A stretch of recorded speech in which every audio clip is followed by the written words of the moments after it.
Under the bright moonlight on the roof, one of Chrome's teammates was surprised by her offer. Walker, Irina Valium, suddenly asked him to marry him after they defeated the Demon King. When I saw his surprised expression, Irina quickly apologized for speaking too suddenly. She tries to explain that they always face danger in battle, so she wanted him to know her feelings clearly. However, while Irina was speaking, Chrome interrupted and confessed that he had the same feelings as her. The new couple decided to get married when they resolve their current disagreement and live happily ever after. A few hours earlier, Chrome's group is in the middle of a battle with the dragon. The dragon tried to burn them with its fire, but Irina used her holy shield to protect the whole team. Meanwhile, the other two members began attacking the dragon's weak point. Chrome and another member of the team decided it was time for them to participate in the match. The man, who seemed to be Chrome's master, instructed him that they should coordinate the timing of their attacks and strike simultaneously. The two quickly rushed into battle and activated the skill Firestorm, creating a fierce wave of fire that attacked the dragon. The dragon roared in pain. Immediately, Chrome signaled Yuno, the group's leader, who quickly used the holy sword Weiss, slashed hard at the dragon's neck. When the dragon is defeated, the whole group celebrates their victory. Chrome explains that Yuno is not only his best friend, but also one of the 7 heroes of this world, and the only one remaining. The Demon King was revived 3 years ago, along with 13 of his generals. The Demon King attacked and conquered much of the world very quickly, but 7 heroes were chosen by God from Earth. These heroes gathered allies and began to fight against the Demon King's army. Yuno's team includes Ryota, frontman; Farah, female swordsman; Margot, brave knight; Valerie, Chrome's magic master; Irina, nun; and Chrome, who learned magic from Valerie. A few hours after agreeing to get married, Chrome wondered if Irina was still awake. Tomorrow, they will fight one of the Demon King's generals, Frangulus. So he decided to go to Irina's room before sleeping. On the way, he passes by Yuno's room and sees Irina there. She said that she planned to meet Yuno, and Yuno invited her in, even though she was still a little conflicted. Chrome was curious but didn't want to appear unconfident, and finally decided to eavesdrop on the conversation. Maybe he wished he shouldn't have listened. By the words of his girlfriend and best friend, has completely crashed the world of Chrome. Chrome eavesdropped and suddenly discovered that Yuno and Irina were confessing their love to each other, leaving him stunned, unable to handle the situation. He felt frozen, heartbroken, especially when he heard the intimate moans afterward, letting his imagination fill in the gaps. The next day, as they walked through the forest on their way to fight Frangulus, Yuno noticed Chrome looking pale. He asked Chrome if she was okay, and Irina also joined in, asking Chrome if she felt unwell.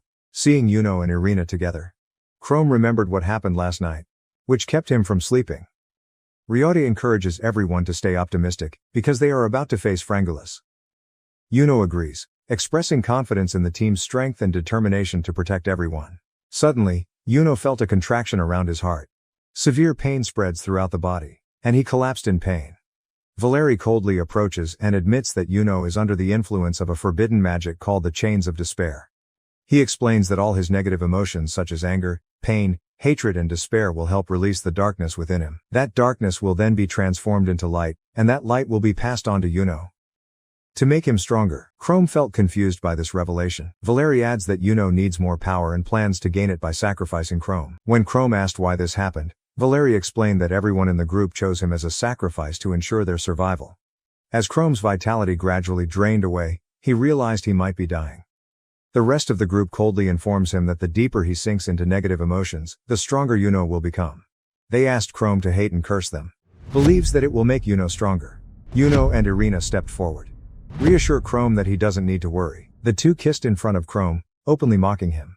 Chrome, with teary eyes, recalls that he has liked Irina for a long time and tried to learn magic to protect her. As an orphan, Chrome once considered Yuno's group as family, but now he realized that he was the only one who felt that way. Abandoned by those he trusted.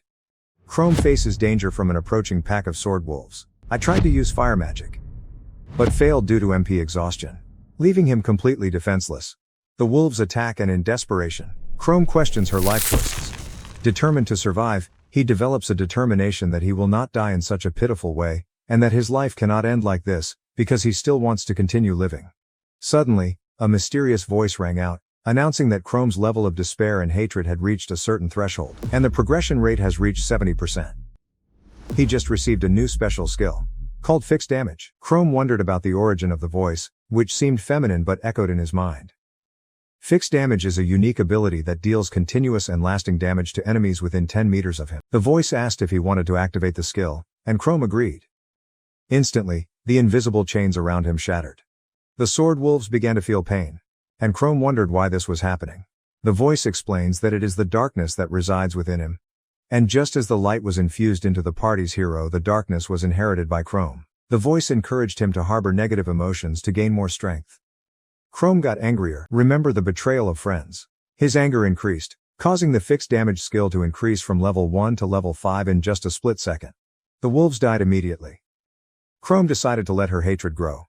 Allow it to grow as strong as it wants, as long as you can take revenge.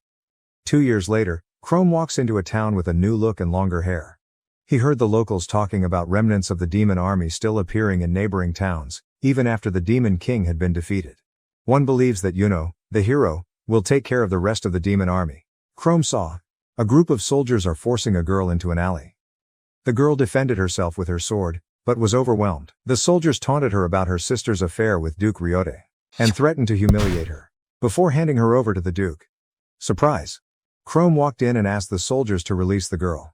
Due to underestimating Chrome's strength because of her weak appearance, one of the soldiers attacked him, but was immediately killed, blood flowing from his eyes and mouth. The second soldier panicked, but also suffered the same fate. The girl panicked, asked Chrome about his identity. The girl thanked Chrome for saving her and introduced herself as Sia Framewright. Chrome also said his name, and when she asked if he used magic to kill those soldiers, he replied that it was something like that.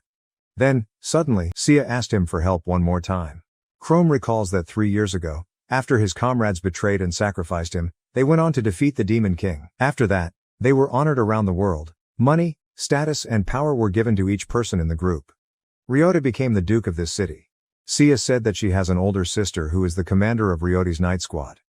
However, the Duke drowned himself in money and women, and imposed heavy taxes on the people. Sia's sister criticized him for it and made him angry.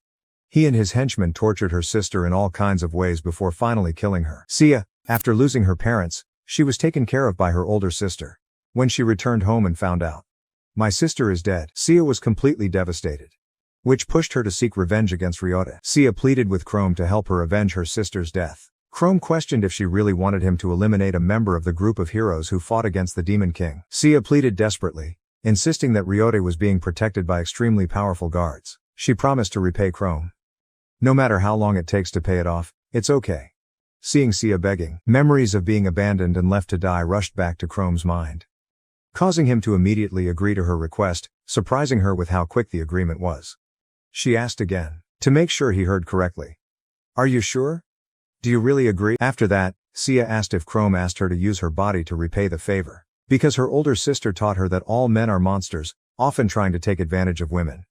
Chrome reassures her that he's not like that, and chides her for her biased view of men. Sia apologized and agreed to act as bait for Ryote. Know that he is pursuing her.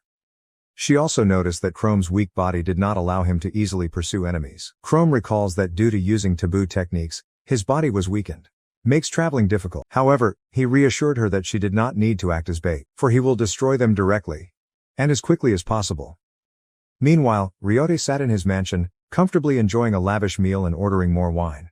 He spoke to the butler, asking for an update on who killed his squad members in the town below the castle. The housekeeper announced that they still hadn't found that person. This made Ryote angry, splashing wine in the butler's face and ordering a more thorough search. He worries that if he doesn't catch the criminal, he will lose respect from others. The butler began writhing in pain, and Ryote let him go. One of the maids, "Bring Ryote a glass of wine." But he rudely grabbed her, complimented her body and ordered her to be his wife. She tried to struggle, but he overpowers her and threatens to punish her if she dares to defy him. Suddenly, a bodyguard rushed in, interrupt the situation, and announced that there was an intruder. The main intruders are Chrome and Sia, both determined to take revenge. They got past the outer defenses, and was leisurely walking towards the main area of the mansion. More guards appeared. Try to threaten them to stop. But Chrome quickly activated the fixed damage skill, causing the guards to immediately collapse, blood flowing from the openings on their bodies. Ryote finally appeared, hurling threats, assuring them that they would deeply regret trespassing on his territory. Sia becomes emotional, accidentally revealing her true identity as she vows to avenge her sister. Noticing her, Ryote scoffed, commenting on her impoliteness despite looking like her sister. He said that he would take her right in front of the man standing next to her, referring to Chrome. One of Ryote's guards tried to warn him about the strange magic Chrome was using, but he was confident that it would not affect him. He quickly summoned his barrier badge and noticed the intruder 20 meters away, exact distance that Chrome's skills can affect. He boasted that this item could even withstand the Demon King's magic. Chrome knew that with their magic sealed, Ryote would easily take care of the rest with swords. He is an enemy that cannot be underestimated. The barrier badge is an item capable of neutralizing any unusual circumstances from the enemy, and endure all damage up to 30,000 points. Ryote received an immediate warning that the barrier badge had taken 9,999 damage, leaving it with only 20,001 damage remaining. The sudden shock left Ryote stunned, as none of them had any special moves. He was surprised by the instant damage and began to doubt Chrome's identity. Chrome slowly took off her mask, causing Ryote to panic. He took another 9,999 damage instantly. Overwhelmed, Ryote collapsed in fear. Chrome sarcastically appeared, reminding Ryote of what he had done. The barrier badge finally shattered, after taking over 30,000 damage. Ryote couldn't believe what was happening. He was certain that the barrier badge couldn't be destroyed so suddenly. Chrome gently explained that his power dealt a fixed amount of damage to nearby targets, currently 9,999 points. Chrome sneered, asking Ryote if he could bear it any longer. Ryote admitted that 9,999 damage could kill a subordinate of the Demon King, and he was certain that he would die. Chrome approached Ryote. Tell him that every step you take will terrify him. Chrome reminded Ryote that the damage value of his skill is 9,999. And the moment Ryote entered the skill's range, he will receive exactly that amount of damage. Chrome concluded that the barrier badge was broken because its range of effect was 20 meters, and the fixed damage's skill came into contact with that radius, compromising the badge's defense. Signal. With the item destroyed, Ryote no longer has any protection. As Chrome approached, Ryote desperately begged to stop and ordered the soldiers to fire arrows. However, when the arrows entered within 10 meters of Chrome, they were immediately destroyed. Chrome told Ryote that he considered him both a teammate and a friend. He is always willing to risk his life for the group, because they are the driving force for him to defeat the Demon King, even though he is not a savior hero. He fights only to protect his friends. However, everything he cherished was lost. On the fateful day he was betrayed. Ryote, in despair, admitted that he did not agree with sacrificing Chrome, but Yuno ignored him.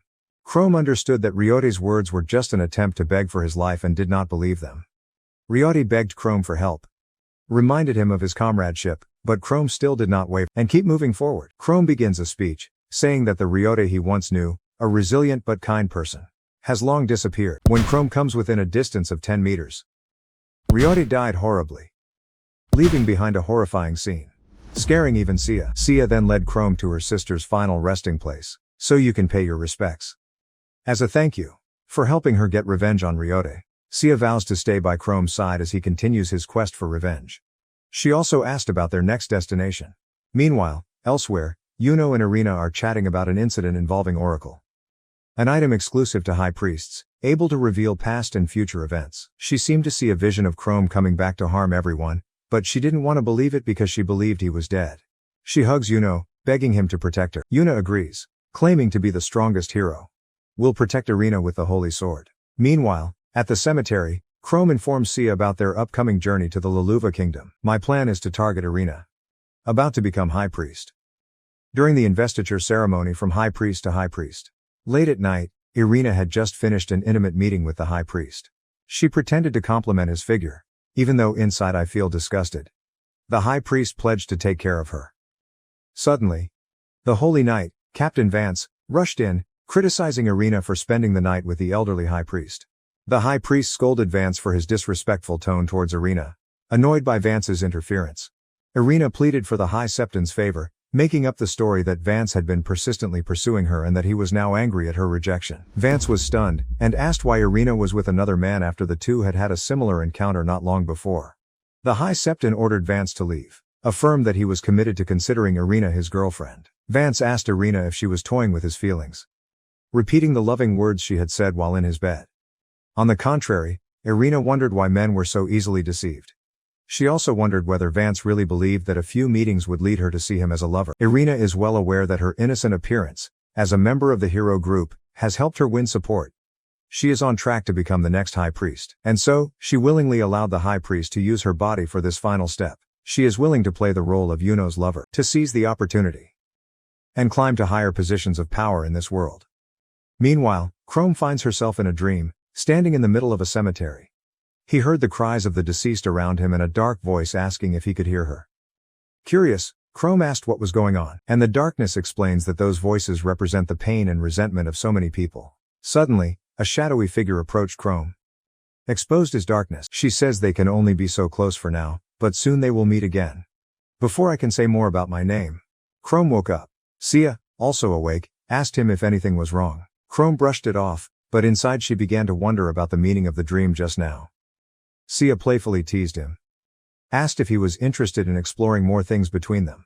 Chrome was stunned by the unexpected question and wondered why she mentioned this. Sia giggled, suggesting that she thought maybe he cared because they were alone together. Chrome explained that he was just trying to save money, and pointed out that even though she was joking, she still sounded cautious. In the end, Sia admitted it was just a joke. Chrome noticed that Sia had become happier since her revenge, so he asked her how it felt. Sia awkwardly explained, but said it was like a weight had been lifted off his chest. She's ready to continue her journey, but isn't sure how to continue living after it all. She asked him to share about his experiences with the members of the hero group. Hope that can make you feel better. Chrome warned her that the story won't be easy to hear. But when he shared, Sia was shocked at the terrible things he had to go through. Chrome let her decide whether to trust him or not, and he also assured her that she could leave if she wanted, because she has no obligation to stay. However, Sia expressed gratitude, saying that she owed him her life and that she trusted him. Sia expressed her gratitude. Says she owes him her life and she trusts him. Sia kissed Chrome's hand. And at that moment, Darkness spoke up, commenting that this was the first time Chrome had trusted someone since possessing the power of darkness. Sia also heard the voice, and Chrome explained that it was the power inside him talking. The Shadow explains to Chrome that although he possesses the fixed damage skill, his physical abilities are still limited. On the contrary, Sia can make up for that deficiency, but her current strength is not enough to face the strongest member of the hero group. Darkness proposed enhancing Sia's abilities, and explains that due to the effects of Chains of Despair, Chrome can only use fixed damage. However, if he transfers some disabled skills to Sia, she can use them. When Chrome asked about the feasibility, Darkness confirmed that it was possible, but requires cooperation between them. Once Sia agrees, Darkness bestowed upon her the cutting and accelerating skills, and immediately she felt a strange power covered his sword. The big day of the ceremony finally arrived, and everyone excitedly cheered and congratulated Irina. Chrome and Sia also suddenly appeared at the event. Vance arrives and begins screaming, accusing Irina of using and betraying him. A scene of chaos broke out when he made a fuss, and the guards tried to intervene, but unfortunately Vance killed one of them. Chrome decided not to allow it. Vance harmed Irina, but before he took action, he asked Sia to step in. Sia activates acceleration, a special ability that allows her to move faster, making her appear as a red blur to normalize. Vance rushed to meet Irina, full of anger. When he arrived, he confronted her. Asked why she betrayed him, using him to become the High Priestess. Even though he tried his best for her, he wondered if he was just her tool. At first, people were skeptical of Irina's actions. But soon, they started throwing rocks at Vance, accused him of lying, and tried to humiliate the priestess. Irina made up a story that Vance was cursed, and that is why you make such accusations. She promises to heal him, and cast a spell that forced him to admit wrongdoing, saying that he had lied and that Irina would never do such terrible actions. The crowd remained stunned by Saint Vance's death, with some explaining that he could not bear the burden of his sins, even after the saint had shown him mercy, so he committed suicide. When Chrome and Sia, wearing masks, appeared before Irina, she calmly ordered the night squad to capture them. Chrome warns that he can act if he wants, but it's best to stay still, and cause the surrounding guards to retreat. He found it pointless to kill them, because they were nothing like Ryote's evil guards. When Irina started to get closer to Chrome, the guards warned her that it was too dangerous. However, she reassured them that with blessings from the gods, and as a member of the hero group, she would be fine. Come closer to me, she asked Chrome if there was anything he wanted to tell her. Chrome quickly dodged her attack. Surprised Irina. He then explains to Sia that Irina just used the same advanced magic she used on Vance. When Chrome confronted Irina about this, she pretended not to know, asking them again what they were talking about. He continued to say that every attack she threw at him was in vain, and if she gets within 10 meters, she will die instantly. He added that if she didn't listen to his warnings, it would be troublesome if she died too easily. Meanwhile, the guards declared that they did not care about their lives. Chrome coldly told Irina that they had no choice but to destroy the guards' weapons as a warning. In the blink of an eye, Sia dashed past the guards and destroyed their swords. One of them flew towards Chrome, but immediately vanished into thin air. The guards, now frightened, asked if they were monsters. Chrome once again explains that anything within 10 meters of him will be destroyed, regardless of whether it is a threat or not. Sia quickly captured Irina and held her sword to her neck, warning her not to do anything stupid. Turning towards the crowd, Chrome claims that if anyone tries to chase them, death will be inevitable, and it is better for them to run away to preserve their lives. After that, Chrome and Sia left quickly with Irina as a hostage, while the crowd cried for help from the female saint. Sia and Chrome ride horses to an abandoned church. Once inside, they tied Irina up at the altar. Irina, filled with anger, demands to know who they are and what they want. Chrome then removed her mask and revealed herself, leaving Irina extremely shocked. She panicked and said she was sure he was dead, but Chrome simply explains that he survived and gained a special power because of it. Then he said that enough about him, now it was time to judge her. Irina began to begging him to listen to her first, and Chrome, surprisingly, agreed to give her that chance. He asked her to tell the truth about why he was chosen as a sacrifice and her real motive for proposing to him. Chrome later confirmed that he was the one who killed Ryota, making her even more shocked because she heard that Ryota was dead, but she never imagined it was Chrome. He continued asking her to use her sensing skills to sense the darkness within him. When she did that, she was amazed that one person could endure so much darkness alone. Chrome then explains that since Yuno needed enough light to defeat the Demon King, he also received the same amount, but darkness. At this time, Irina panicked and began to make excuses, saying that others forced her. But Chrome didn't listen to any of the words and just wanted to hear the truth. Irina explains that Chains of Despair is a forbidden art, used to absorb a target's hatred and despair, thereby creating darkness. The darkness is then transformed into light and given to the designated person. In other words, they used Chrome to create shadows, allowing Yuno to get the light it needed. And to do that, Irina proposed to Chrome to make the darkness in him deeper when they did. She added that Chrome was chosen as a sacrifice because Valerie and Yuno suggested it, although she didn't know why they did it. Chrome then asked, did she intend to betray him from the beginning? She denied. But Chrome continues to ask if she slept with Yuno the same night she proposed to him. She stubbornly insisted that she loved Chrome and only sleeps with Yuno to achieve the goal of becoming a great scientist. She added that, at that time, she was not thinking clearly and started babbling that she only loved him. But suddenly, she screamed in pain as her leg was severed. Chrome then told Sia to cut her hand. He asked Irina if this was the same as what she did to Vance before, but she continued to deny. While crying, she asserted that she had been raped and defamed, but screamed again when her hand was also severed. In a scream, Chrome told her that he knew all the bad things she had done during the past 2 years, and wondered why he loved such a terrible person. Completely frightened, she begged him not to kill her, suggesting they go back to being lovers like before. She added that he could hug her as many times as he wanted and that money wouldn't be an issue. Chrome then reassured Irina that he would not kill her, after all they were lovers. But he gave 2 conditions. The first condition is that she must confess what the hero group did in his voice in an unreplicable recording. She agreed. The second condition is to become your servant. Irina also agreed, thinking that if it meant she would live, then she is willing to bow her head as many times as possible, even to be raped. Chrome then decided to give her the skill Beast Transformation, transforming her into a horrifying mantis-like creature. He told her to work like a proper scientist and destroy the remnants of the Demon King's army.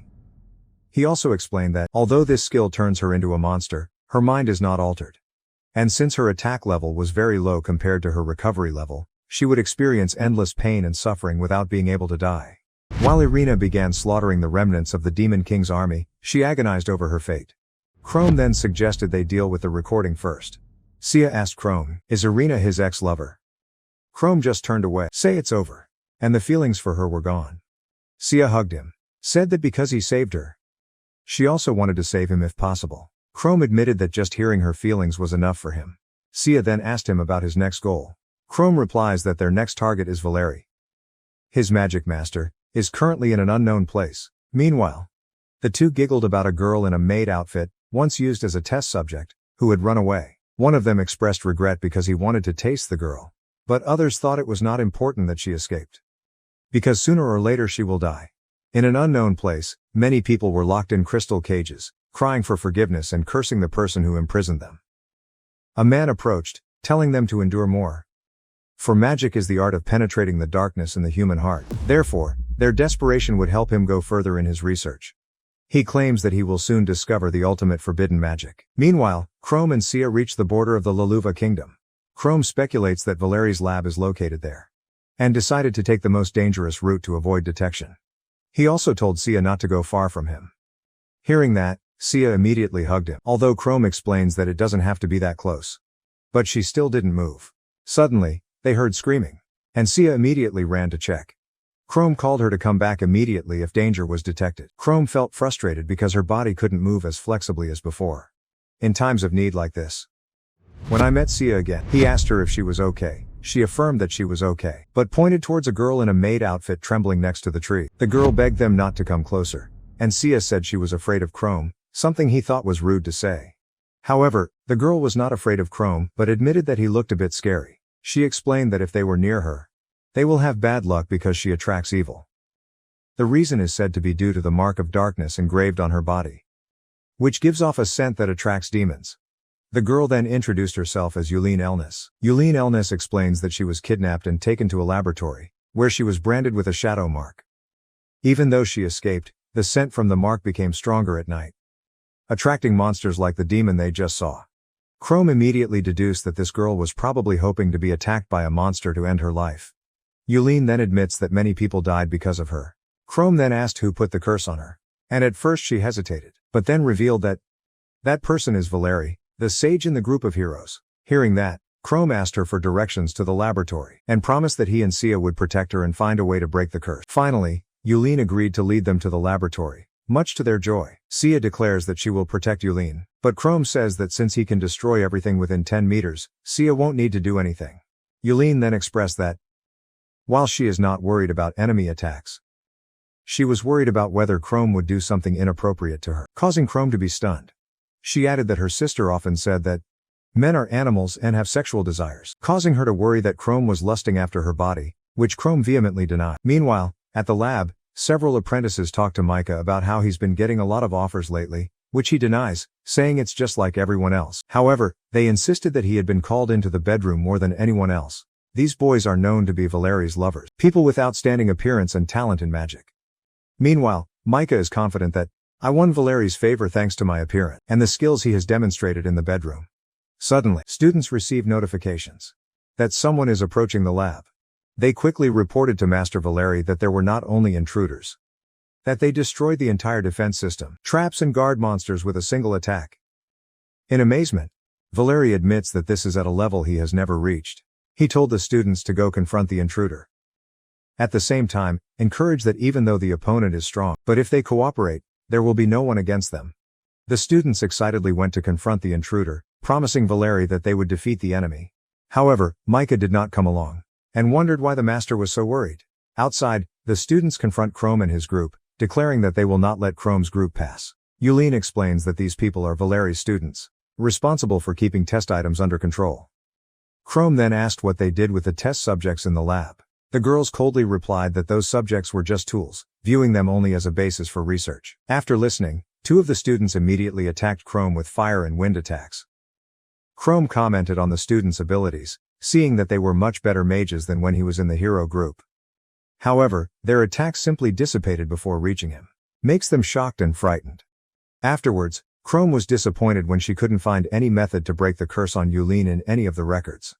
He asked one of the students about the memory ball, and was told that it was located on the lowest floor of the academy, in a place called the Sage's Room. The cadet also revealed Valeri's location. Immediately afterwards, Chrome quickly killed the student while Yulene watched in horror. They continue to meet Micah, who asks what they are doing here. Chrome says that although he is not a friend, he is on a mission for his master. However, Micah realizes that this is not a peaceful mission. Micah tries to convince them that Valeri is a noble person, and all his experiments were only intended to bring great benefit to the world. But Chrome doesn't accept that. He understands that Micah is not motivated by respect for Valeri but by greed or lack of self-control. Micah then ran away. Sia asked if they should give chase, but Chrome decided to let him go. They then found the room where Valeri was supposed to be. They broke the door and got inside. And inside are dozens of test subjects imprisoned in crystal cages. At Chrome's command, Sia freed them, and Chrome told them to flee as quickly as possible, making sure all the traps were destroyed. As they passed through the room, Chrome saw A fresco. Valeri appears from the shadows, explaining that the fresco depicts the Chains of Despair, a spell he found in an ancient ruin 2 years ago. Valeri then asked Chrome how he was still alive, and how he can possess darkness. Chrome replies that if Valeri wants any information from him, Valeri must first tell them how to remove the dark mark from Yulin. Valeri gave them the location of the research records. Said that as long as he had Chrome's darkness, he would not need to research any further, because he had been searching for this for over 40 years. Chrome then asked Valeri that before he revealed how he got the darkness, he wanted to know exactly what the nature of this power was. Valeri later said that, although he was not completely sure about it, he had discovered something important. He said that there was once a civilization in this world, different from the world they know today. The name of this ancient civilization is Lemuria I, which prospered millions of years ago and possessed technology far beyond what they have today.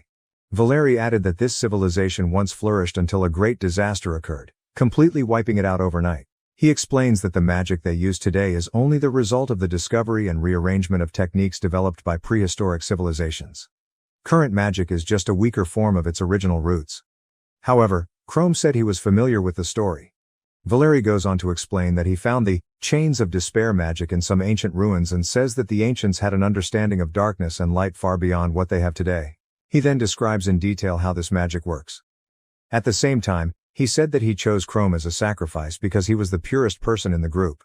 He explains that the purer and more innocent the heart, the easier it is to create deep darkness. Valeri explains that Chrome's magic is gone, and his body is weakening as all of his magical energy has been drained as a source of energy for the darkness. He also admitted that he tried to recreate this magic using many other methods but failed. Chrome then said that he had understood the Chains of Despair well enough, and he wanted to know what the nature of darkness and light was. Valeri said that as far as he knew, they were concepts containing a huge source of energy, existing in a dimension different from this world. Although it is uncertain whether it is just energy or a willed entity. Valeri said that only those with holy attributes can control light, but even he, as a magician, could control darkness. Valeri summons Lemuria's precepts. Completely overwhelmed Chrome and Sia, Chrome can't even use the fixed damage skill.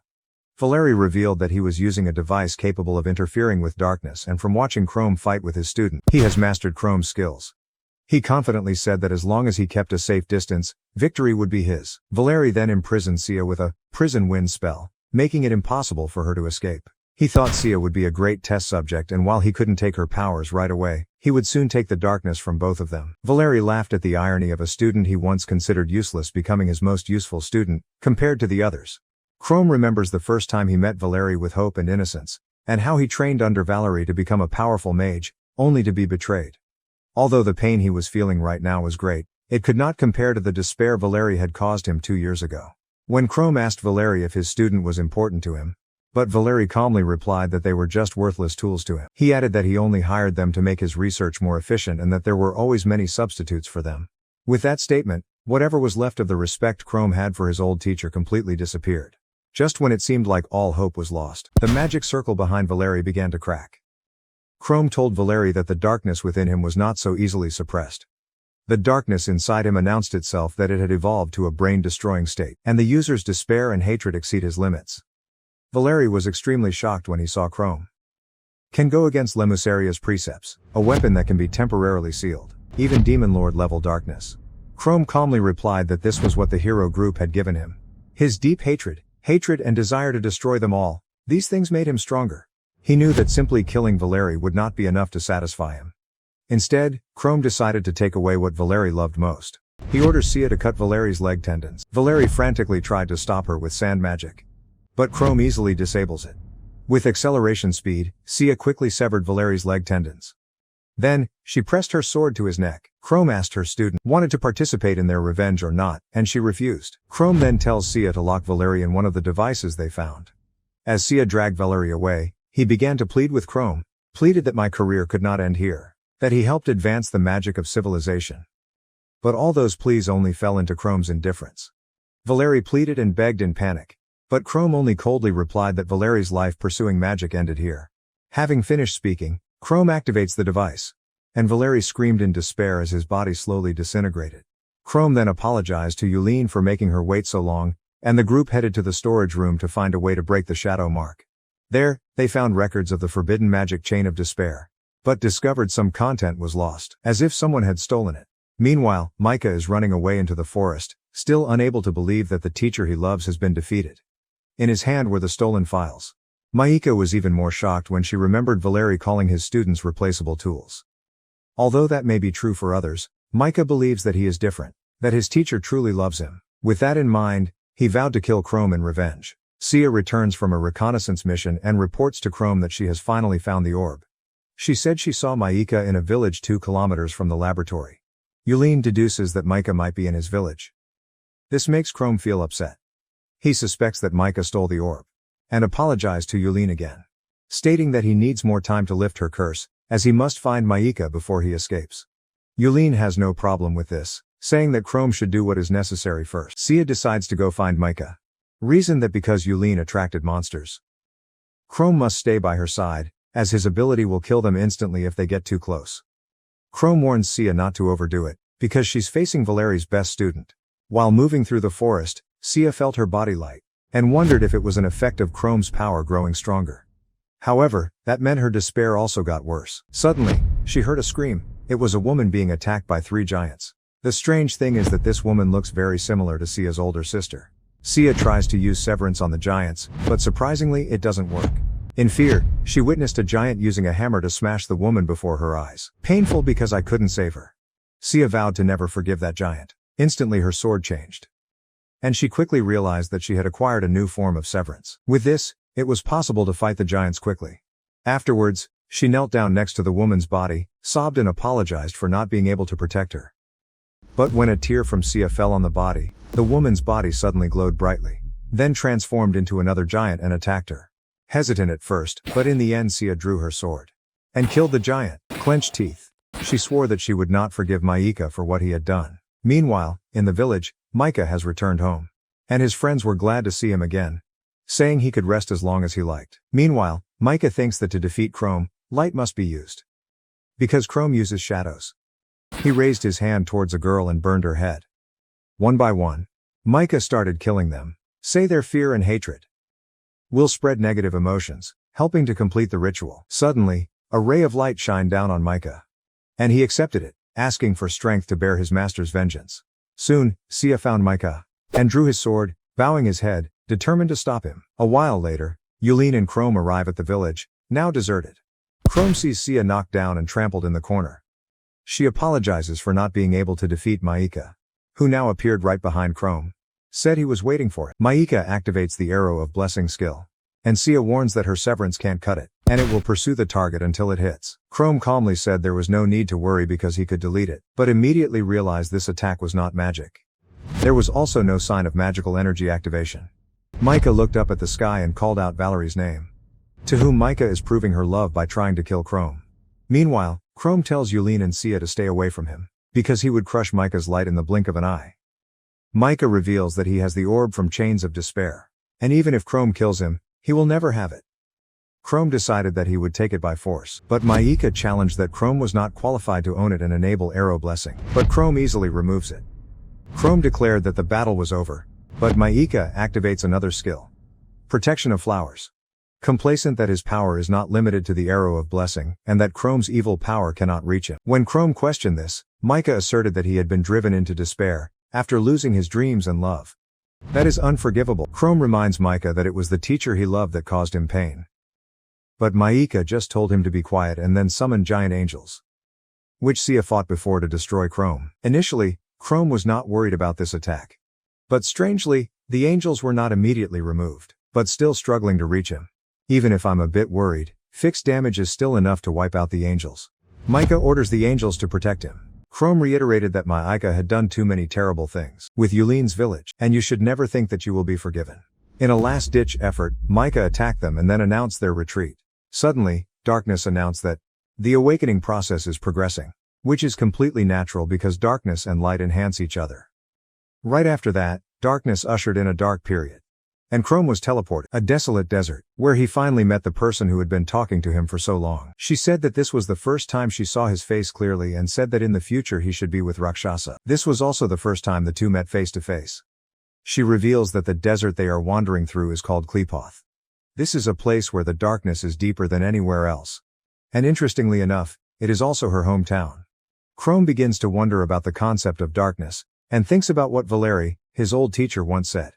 He remembered that both darkness and light were like giant sources of energy that existed in a different dimension than the world they usually lived in. So Chrome asked a big question. Is this desert the other dimension that Valeri once talked about?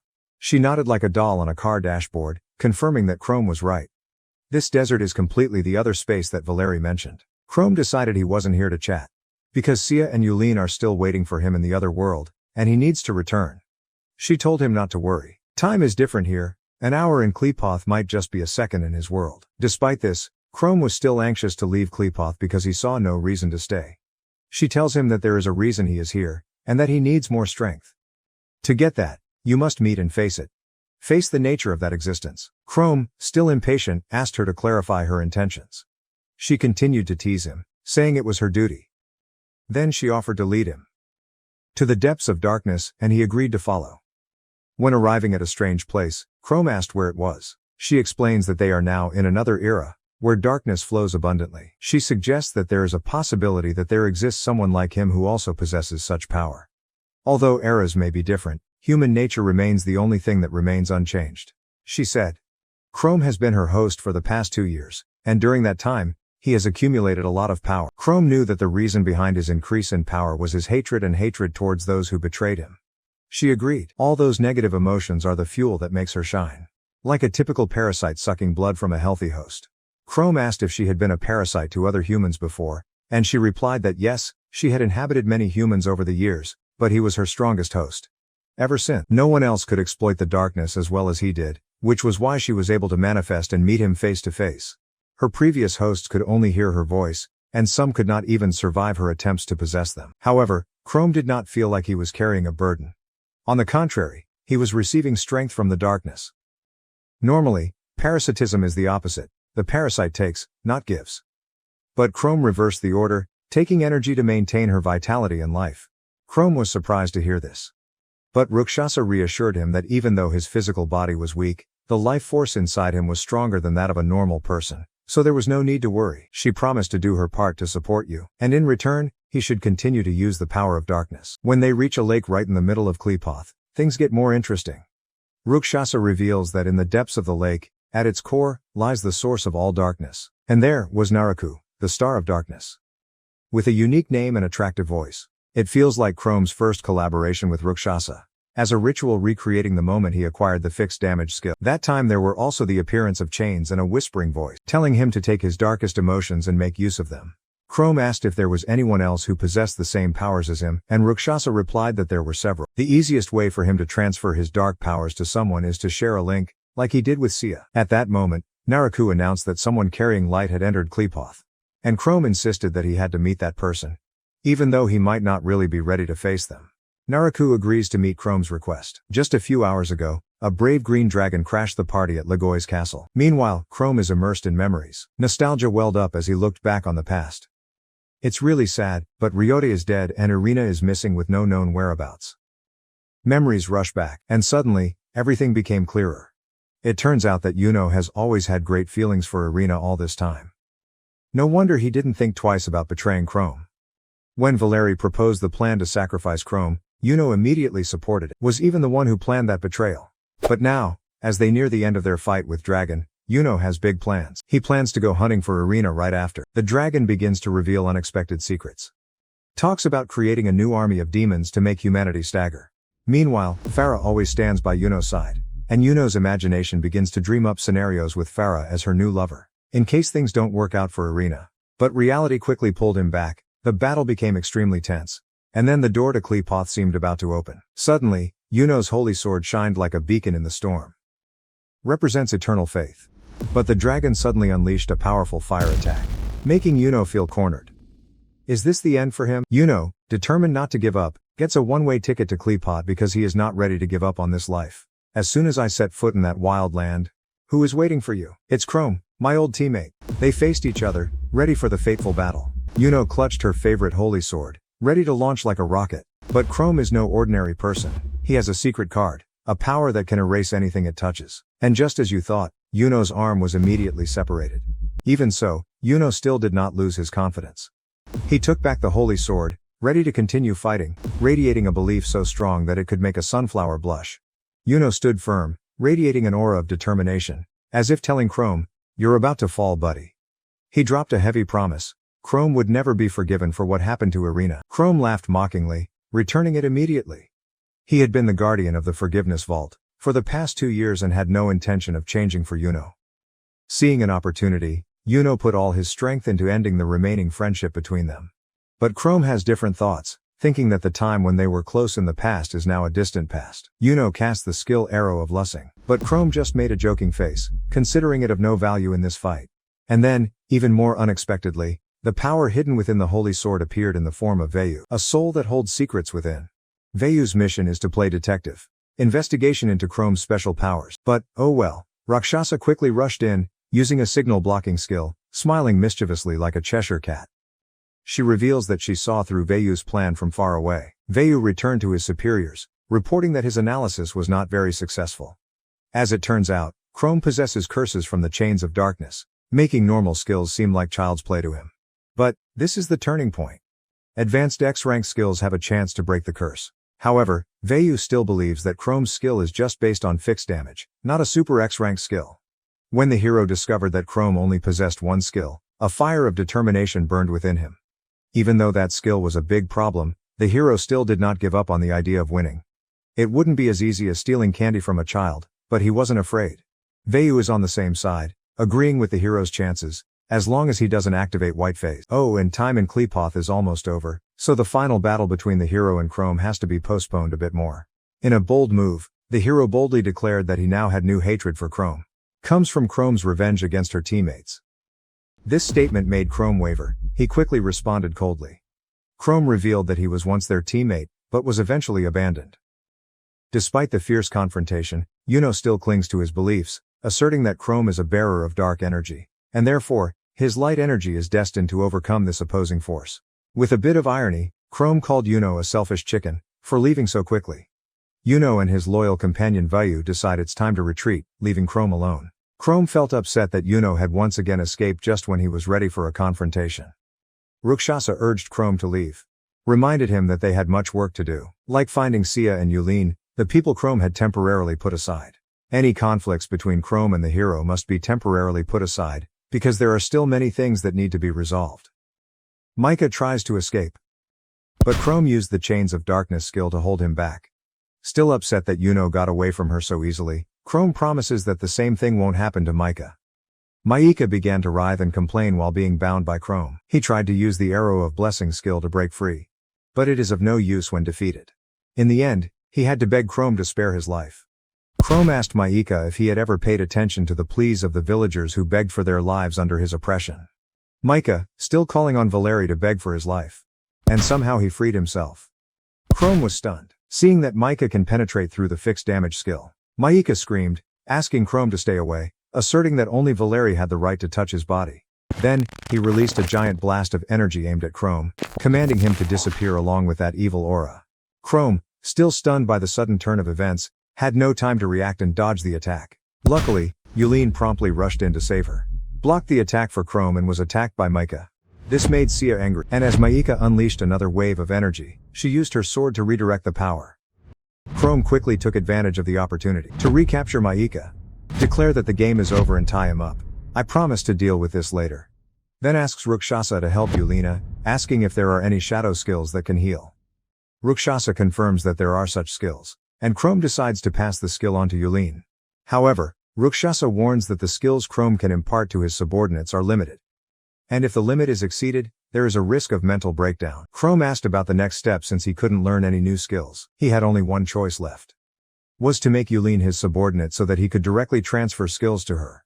Chrome turned Yulin into a subordinate and followed the next step, imparted shadow skills to her. Rakshasa chooses the demonization skill, a variant of the monsterization skill.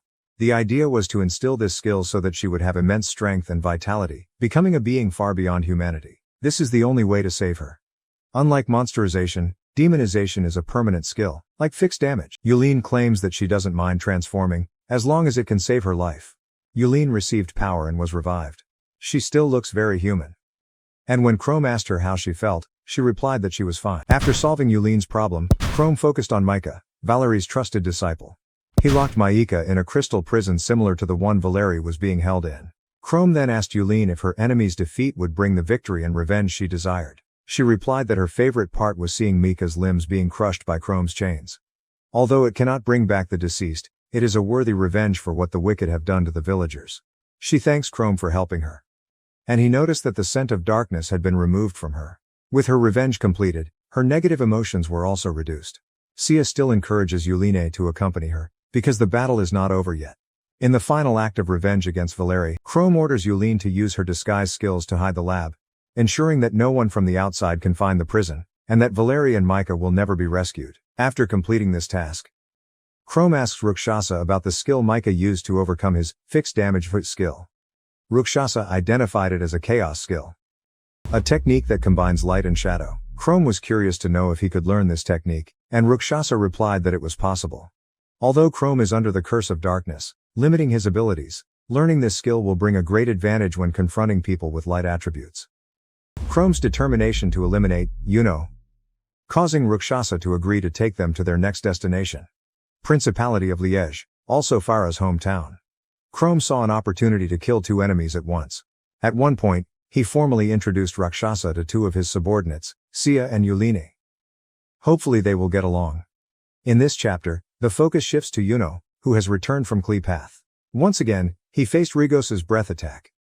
However, the encounter with the darkness in Klepath enhanced Yuno's powers. When darkness combined with light and enhanced his skills, gives you a new skill. Aegis, this skill cancels the dragon's attack, or at least the dragon thinks so. The Aegis skill has the ability to redirect an opponent's attack to a certain point. Yuno is excited at the possibility of defeating Chrome with this new skill, but then thinks some more and realizes that he cannot defeat Chrome with just the Aegis shield. The Aegis skill cannot redirect attacks of equal or greater power. What you need to do is find a way to increase your strength even more. First of all, in the fight with the dragon, a man named Margot appeared with a sword in his hand. He aimed straight at the dragon's forehead, causing it to fall to the ground. Margot calls the sword dragon killer and tells Yuno and Farah to rest. Leave the rest for him to handle. Yuno and Farah happily entrusted him with the mission and left. However, after they left, Margot begins to communicate with the dragon. As it turns out, the sword he used didn't actually kill the dragon, but only temporarily suffocated it. While Yuno was far out of earshot, Margot abandoned her plan to defeat the hero and become the strongest. A few days later at Riju Park, Chrome is practicing her Chains of Darkness skill. The curse's range limit is 100 meters. Not really impressive, but still 10 meters better than fixed damage. It reminded him of his fight with Maika, which almost ended disastrously. This skill is useful for restraining and locking on targets, but not much more than that. While Chrome practiced, he had Sia and Yulene by his side. All three witnessed it together. The appearance of a wannabe legendary hero party with the leader Harold, who seems to want to prove something. Chrome remembered this group from the time he was part of the hero team. 7 heroes, 7 warriors were chosen by God and given the Holy Sword. 2 years ago, Chrome and her teammates fought against the Demon King's army in many places. However, pride, honor, and greed begin to creep into the group of 7 heroes, causing them to begin competing against each other in battle. Chrome didn't think the hero and his group would recognize him, because Harold's group is quite powerful and wants to eliminate someone they consider evil. Harold activated the Whirlwind League skill, but Chrome easily removes it, surprising the whole group. Hero Sword's power is too weak compared to Chrome's darkness, so this match seems to be going to be easy. Suddenly, a new person appeared without warning, calling himself Frangulus, one of the 13 officers of the Demon Lord's army. Chrome thinks Yuno destroyed her, but she reveals that she is an immortal vampire and a princess. She is one of 2 officers remaining in the Demon King's army. Rumors had spread that Rugios had been defeated by Yuno, so if Frangulus and the other remnants of the Demon Lord's army could be eliminated, the world would become a better place. Harold activated the Stormblade ability and his team immediately followed suit. Stormblade was a skill of true lineage. Even Frangulus acknowledged the power of this skill. However, she still has a trick up her sleeve. That was the Mind Crest, a treasure left behind by the Demon Lord. Its effect is to temporarily reduce the target's mental defense by 90%. In just a moment, the entire group of heroes became her slaves. With the group of heroes eliminated, Frangulus turned his attention to Chrome, who she believes has a status close to that of demons. She advised Chrome to side with the demons, as they were closer to his nature than humans. Frangulus also teased, saying that if he participated, he would gain the power he was looking for. Frangulas even wanted Chrome to become the ruler of the Demon Lord army. But Chrome refused. Even though he is at odds with Yuno, that doesn't mean he will become completely evil. Frangulas continued to entice Chrome with the prospect of meeting someone she knew he would love to meet. In the end, Chrome decided that it was better to ally with the devil than consider her an enemy. At this time, rumors were spreading everywhere that Farah decided to challenge the minister to a duel. This decision immediately attracted many mixed opinions from the public. Some people believe that it is a crime and cannot be forgiven. Meanwhile, others were less surprised by Farah's ignorance. In any case, Farah, the Duke of the Lu Duchy, was said to have been born through the title of heroic savior. Far away from the gossip of the people, Farah took the time to rest in the bathtub. She is not alone, but has a female slave serving her faithfully, helping her with all her needs, including listening to her talk about the minister. Farah despised the upcoming match, calling the minister weak and not worth facing. With arrogant confidence, Farah asserted that the match is only truly interesting when she faces a truly strong opponent. She reminisced about the battle with Ragios, a battle in which she lost, but which left her feeling elated to this day. The devoted slave girl asked if Farah had any more fun with her lover after the match, and she responded with approval. Farah looked at her servant, her eyes full of desire, then gently ordered her to come closer so the two could play a little more. The beautiful slave girl walked towards her master without any hesitation. Both women quickly fell into the kiss. Farah was naked in the bathtub, but even so she didn't seem to feel very excited. At that moment, a sudden shock occurred. The servant's head was blown off in the blink of an eye, blood splattered all over Farah's body. She angrily turned around, looking for the person who had committed this brutal act. A man entered the room, introduced himself as Vayu and quickly asserted that he was on Farah's side. Vayu explains that he is one of Yuno's servants. And further explains that Yuno powers the holy sword Weiss. Yuno is a hero of light, wielding the light power of the holy sword. Farah consents that Vayu is also part of the light. But that didn't explain why he killed her favorite slave. Vayu then explains that he does not want the Emir, her servant, to hear anything about light and darkness, because she had many other substitute slaves to serve. He asserted that Farah could easily find a replacement. He added that she could get over this quickly, because she was a rational person. Vayu believes that this quality is essential for a person who uses light. Farah felt confused, so Vayu told the story about how 2 years ago, darkness and light appeared through the shadow chain ritual, and as a result light and darkness began to attract each other from all over the world, strengthening both sides until they eventually cover the world. Vayu also mentions a powerful shadow user rising to confront Yuno. He asked Farah to protect Yuno at all costs, otherwise the world could fall into darkness. Then at night, Farah thought about Vayu's words. They kept echoing in her head. Even though she knows that her light powers have limits, Vayu emphasizes that Farah is a light user and encourages her to never let the forces of hell win. Meanwhile, in the deepest part of the base, the remnants of the Demon King's army were still hiding. A few guests led by Chrome entered. A demon stops them, but seems less hostile upon discovering that Chrome is of a similar nature. Finally, Chrome and company were allowed inside and received an apology for the hostile reception from the monster's leader. Frangulas stood next to him. And there was someone else Chrome recognized, Margot. Both sides were surprised to see each other there. Margot was previously known as a heroic knight, actively fighting against the remnants of the Demon King's army. Chrome couldn't believe that this man was now on the side of the devil. Chrome told her companions Sia and Yuline to be ready to attack Margot if he entered her skill range. Margot asks why Chrome is still alive and wonders about his new appearance. But Chrome has no interest in answering those questions. He quickly used the skill to tie Margot up with chains, and asked why a heroic knight like him would work with the devil. Margot replied that while Yuno had become too powerful, he would eventually return and destroy the human world. He said that this was revealed by the god Nirvana. Margot asserts that he is only siding with the devil to stop Yuno from rampaging, and that they are only temporarily on the same front line. Realizing there was no need to fight now, both sides temporarily stopped tensions. Chrome turned back to Frangulas, asking more about what she had mentioned would help him increase his strength. Frangulas said it will take a few days to prepare, and offered Chrome a place to stay in the meantime. Chrome sarcastically said that if he received the power, he might come back to destroy them. But Frangulas just laughed and said she was willing to take the risk, because she believed that Chrome had a kind heart and would not allow him to do that. She continues to list Chrome's qualities that she admires, and at this point, it's obvious that she's flirting with him. Sia and Yuline realized this faster than Chrome and were always ready to prevent Frangulas from using his charms, whether through magic or feminine charm. The accommodations that Frangulas arranged were spacious and comfortable. She even offered to arrange a servant to keep Chrome company. Frangulas even proposed himself, but Chrome politely refused, making her briefly think that perhaps he wasn't interested in women. However, Chrome quickly denied this. Once again, Yulin and Sia felt uncomfortable with Frangulus. That night, Chrome had trouble sleeping and felt a deep gloom. Finally, that darkness appeared as a floating face, introducing itself as Virgorodomus. The Demon King was once defeated by a hero. Even though his body was exhausted, Virgorodomus said he was still full of regret, determination, and hope. Chrome quickly realized that this floating face was a remnant of the Demon King's thoughts. Virgorodomus said he just wanted to talk. And he knew that Chrome had just encountered Naraku of Darkness, which might have something to do with what he wanted. Virgorodomus continues to explain that he wants Chrome to help him reappear in this world. According to him, the amount of darkness he lost was too great, and if he was compensated, he would be able to return. This is where Chrome will play an important role in his plan. Chrome didn't seem particularly interested in helping Virgorodomus, so the Demon King offered to give him the whole world. When Chrome refuses, Virgorodomus continues to promise to help him get revenge. He explains that, in the end, Yuno will become even stronger as his light increases through his will. That light will affect those around you, strengthening their greed and further strengthening Yuno's will and desires. Leads to the state of nirvana.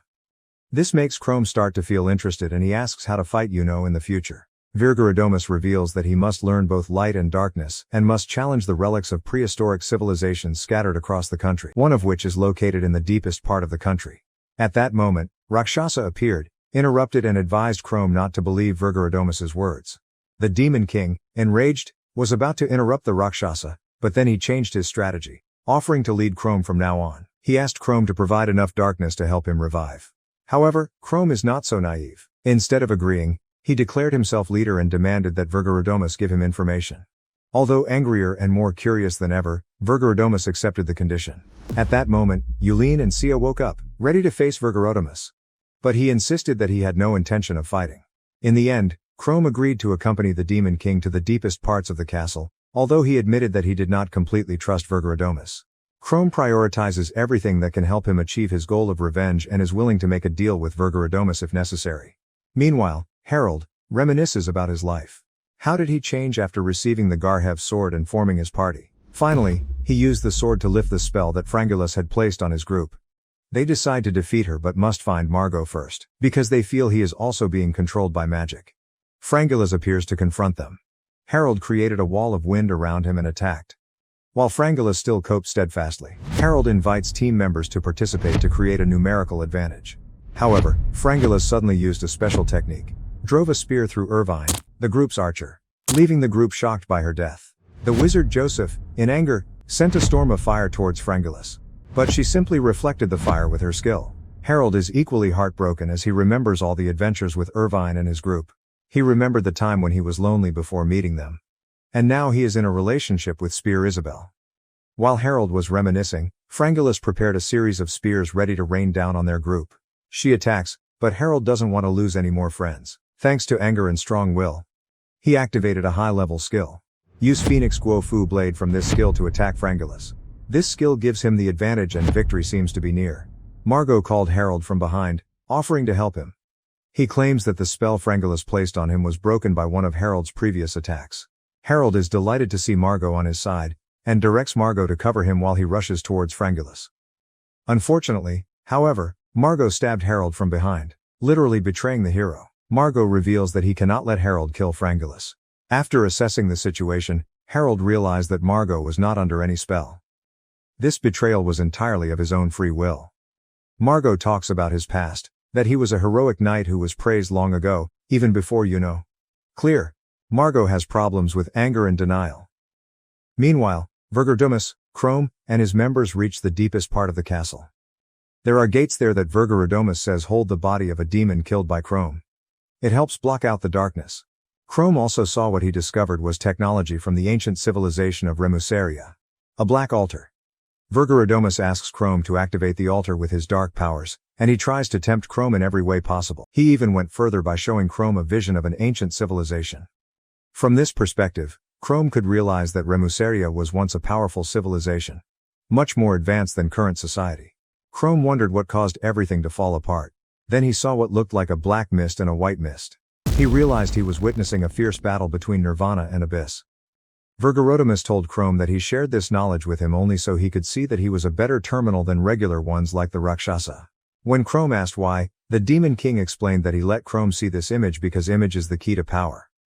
With a clear image in mind, Chrome can now train her darkness much more strongly. Meanwhile, Harold is injured by the weapon that Margot stabbed into his body. His teammates encouraged him to escape, volunteered to cover him while he retreated. Harold was tired and bleeding rapidly, but he refused to give up. The hero activated his holy sword.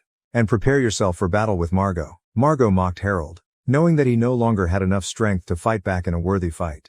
He threatened to kill Harold but spared his 2 female comrades, turning them into his maids. The more Harold listened, the angrier he became and vowed to protect his female comrades and avenge those who died. Gripping his sword tightly, he rushed towards Margot with all his remaining strength. Margot decided to deal with Harold while waiting for Yuno to arrive. And activate your skills. Both warriors use wind-based skills. Turn the battle into a fast-paced match. During the melee, Harold realized that Margot was too strong for him. Whether it was the light skill that Margot learned at Black Altar, his speed or his sword techniques, Margot surpasses him in every aspect. Harold realized that close combat would only put him at an even greater disadvantage. But he couldn't retreat because Margot would immediately give chase. After a few sword strokes, Harold was left in a helpless situation when Margot dropped his holy sword to the ground. Margot laughed at Harold's hopeless efforts and revealed that he has no chance of winning unless he unlocks the art, which is almost impossible. He knocked Harold down, deciding to tease him before finishing him off. Right in front of Harold, Margot pulled Isabel and Rosa close, and began abusing them to irritate him as much as possible. This tactic worked beyond expectations. When Harold's sword began to glow strangely, no one understood what was happening for a moment. But then everything suddenly became clear. Harold had unlocked the arc. His power increased suddenly, and the Holy Blade's appearance changed to its true form. Margot could hardly believe that her opponent had suddenly unlocked the move needed to defeat him. Margot decided to experiment by swinging her sword at Harold, but he was shocked to see the Holy Sword itself protecting Harold from attacks. Frangolas shows up to help Margot, but their combined efforts were useless against Harold's power with arc. What's impressive is that Harold unlocked the arc through mental power alone, instead of performing rituals like everyone else. Harold claims that he is only so strong because he has friends by his side, and they are the driving force that helps him improve. He was willing to win this battle for them. Unfortunately, Harold's declaration gives Margot a new scheming idea. Margot rushed towards Isabel and Rosa, holding the knife up and threatening that if Harold wanted to attack him, he would have to hurt his own friends. This situation puts Harold in an awkward position, unable to attack anymore. Under Margot's orders, Harold was forced to deactivate automatic protection, the protection that protected him throughout the match. After Harold turned off the protection, Margot allows his friends to run towards him, ironically using Harold's greatest strength against him. Harold sees an opportunity to attack Margot, but Isabel and Rosa are still in danger, possibly losing their lives if he makes the attack. Harold had no choice but to wait. Meanwhile, Margot has nothing to lose. He doesn't need friends, all he cares about is achieving his goals at any cost. Margot cast her skill and the battle ended. Harold collapsed, his head completely separated from his body. Before that, he had just defeated the Demon King along with his lover and Yuno, the hero. It was a fierce battle, but they couldn't be happier to have eliminated their greatest threat. Chrome is with her lover after winning, life couldn't be happier. Suddenly, everything changed. The whole space was in darkness. He heard voices accusing him of treason, but he replied that they had betrayed him first. Chrome woke up startled. It turned out to be just a nightmare. Later, Yulene and Sia met him and noticed that his expression was no longer as bright as usual. Chrome tried to downplay everything, saying he was just having a nightmare. They thought that yesterday's adventure might be the cause of his current state. Chrome could only think about Virgodomus's words from the previous day. Remuseria was successful only because they controlled the power of light and darkness. Chrome now had some of that power within him, and the Demon King told him that all he needed to do to gain more power was activate the Black Altar. Chrome felt something different every time she looked at the altar. It's not a feeling of excitement or joy, but a feeling full of nostalgia. Sia hugged Chrome from behind to reassure him, and begged him to forget the altar. Insisted that she had a bad feeling about it. Meanwhile, Virgorodomus appears and reveals that the first phase of the activation has been completed. He gave the key to the ruins of Remuseria to Chrome, allowing him to bypass the magic disguised within the ruins. Chrome thought for a moment, if Maika could control chaos, then Yuno could learn it too. After all, he is the hero who defeated the Demon King. Chrome knows that Virgorodomus won't hand over the key without any conditions. So I asked for clarification. The Demon King answered frankly that he found Chrome interesting. And Chrome did what his subordinates could not. That's why he believes that Chrome has the power to revive him. To activate the altar, Chrome needs to go to the ruins and gather power. Virgorotimus tells Chrome that there are records of battles between light and darkness, along with the tactics used in the ruins. By this point, Chrome was convinced. He told himself that he had originally intended to explore the ruins, so the Demon King sent him on his way with advice. Yulin and Sia could hardly believe that Chrome was entering the ruins. But Chrome insists that he has no intention of reviving the Demon King. He thought his teammates were angry, but actually they were more worried than angry. Yulin and Sia promised to go with Chrome to the ruins in case he needed help. At that moment, Frangulus walked in. She heard about Chrome's trip to the ruins. She said that Chrome was originally destined to meet the Demon Lord, but right now he is still just a remnant thought. She invited Chrome to come back soon and tried to send him off with a kiss goodbye. At this time, Yulin and Sia were both extremely upset with Frangulus. They couldn't believe that she had almost captured Chrome's lips, something they admired so much. But this is too much. Frangulus sent them away. And as soon as they left, Chrome met Margot. The two exchanged looks full of murderous intent. Luckily, the tension did not develop into a battle. At this time, Margot approached the leader of the demons. They chatted about humanity and the value of friendship. Compare them to demons. The demon leader asked if the energy of the altar to strengthen the demon army had been filled, and Margot confirmed that it had been. The demon leader then revealed that by pretending to be defeated, his movements became easier. Now is the time for the biggest invasion since the Demon King was defeated. Margot wished him luck, but had her own plans in mind. He plans to be the ultimate winner and become the greatest hero of all time. He sees the upcoming war as an opportunity to make a legendary name for himself. Meanwhile, Chrome and his teammates had traveled a long distance and decided to rest overnight. According to their calculations, as long as they maintained their current speed, they would reach the ruins in the next 2 days. Although it seems like they should relax. But Chrome started to feel chills again, as if something big was approaching. At that moment, Sia reacted quickly, blocking a dangerous attack from afar that almost hit them. The attacker was a woman wearing glasses. The group not only wondered where she came from, but also wondered how her skills could reach so far. The bespectacled woman admitted that she was impressed that they were able to block her attack, but then she pulled out a holy sword called Razel, threatening to turn them all to ash. When Chrome discovered the mysterious woman holding the holy sword Razel, he immediately recognized her as one of the 7 heroes, Elaine. He asked her what she wanted from them, and she expressed her desire to defeat them if they stood in her way. She announced that she knew Chrome was now part of the demon army. Chrome tried to explain the situation, but Elaine quickly attacked him with a swing of her sword. She expressed skepticism, claiming that she had confirmed that he came out of the devil's lair, implying that he had a connection to them. Chrome was adamant that she was making the wrong assumption, but she asked in return why the demons would welcome a human like him into their lair unless he was related to them. Elaine believes it is her mission to destroy him, because he is clearly working for the devil. She says he can beg for his life, but she won't listen. Sia and Yulin stepped forward to protect Chrome, expressing their desire to support him in battle. As Chrome observed them, he couldn't shake the feeling that something wasn't right. Normally, his fixed damage will destroy anything hostile, like attacks or enemies. But Elaine's attacks were still approaching them. He wondered if there was something special about her attacks, or if there was something else going on. Determined to find out, he decided to test this theory and cautiously warned her that she should not get too close if she did not want to suffer fatal consequences. Elaine felt uncomfortable seeing that he still cared about others, even when he was on the devil's side. She focused a lot of energy on her sword, and told them that Miss Razel's sword had the fire attribute, unlike the other 7 swords that had different elements. Elaine quickly used the Red Lotus Barrage skill from her holy sword. But Yulin immediately stepped up and used the skill Miasma Barrage to block the fire. However, Elaine's Red Lotus Barrage is much stronger than Yulin's skill and eventually breaks through the defenses. Elaine taunts them, asking if that's all they can do. In the end, Sia decided to attack and asked Yulin to assist her. Chrome warned Sia to be careful, because before Yuno awakened, Elaine was known to be the strongest hero of the 7. Elaine immediately corrected herself that she was still the strongest hero. Sia rushed forward to use acceleration, but suddenly Elaine moved even faster, easily supporting herself with her bare arms. This caused many cracks to appear on Sia's sword. Chrome couldn't believe it, because he knew Elaine was strong, but Sia's cutting skill should have been able to cut through anything. Yulin tried again, with a new skill called Miasma Cannon, but Elaine immediately blocked the attack with her holy skill Shield of Red Lotus. Elaine moved within range of Chrome's fixed damage skill, and he quickly activated it. However, it did not appear to have a significant impact on Elaine. Elaine realized that Chrome was trying to use a special skill on her. She explains that she initially thought her attack power had weakened, but now she understands that Chrome has a special force field around her. However, her Shield of Red Lotus can block all damage if it is below 4,000 points, although she does not know what type of attack Chrome is using. With her current amount of power, Chrome cannot harm her. Chrome was surprised to find that his ability had no effect on Elaine, even though he was clearly dealing over 4,000 damage with each attack. Chrome quickly asked Yulin if she could test his attack power with her skill. And she agreed. Chrome was confused when she discovered that his attack power has decreased to only 716 points. In this moment, Elaine remembers when she was chosen to be a hero and how her life changed after that.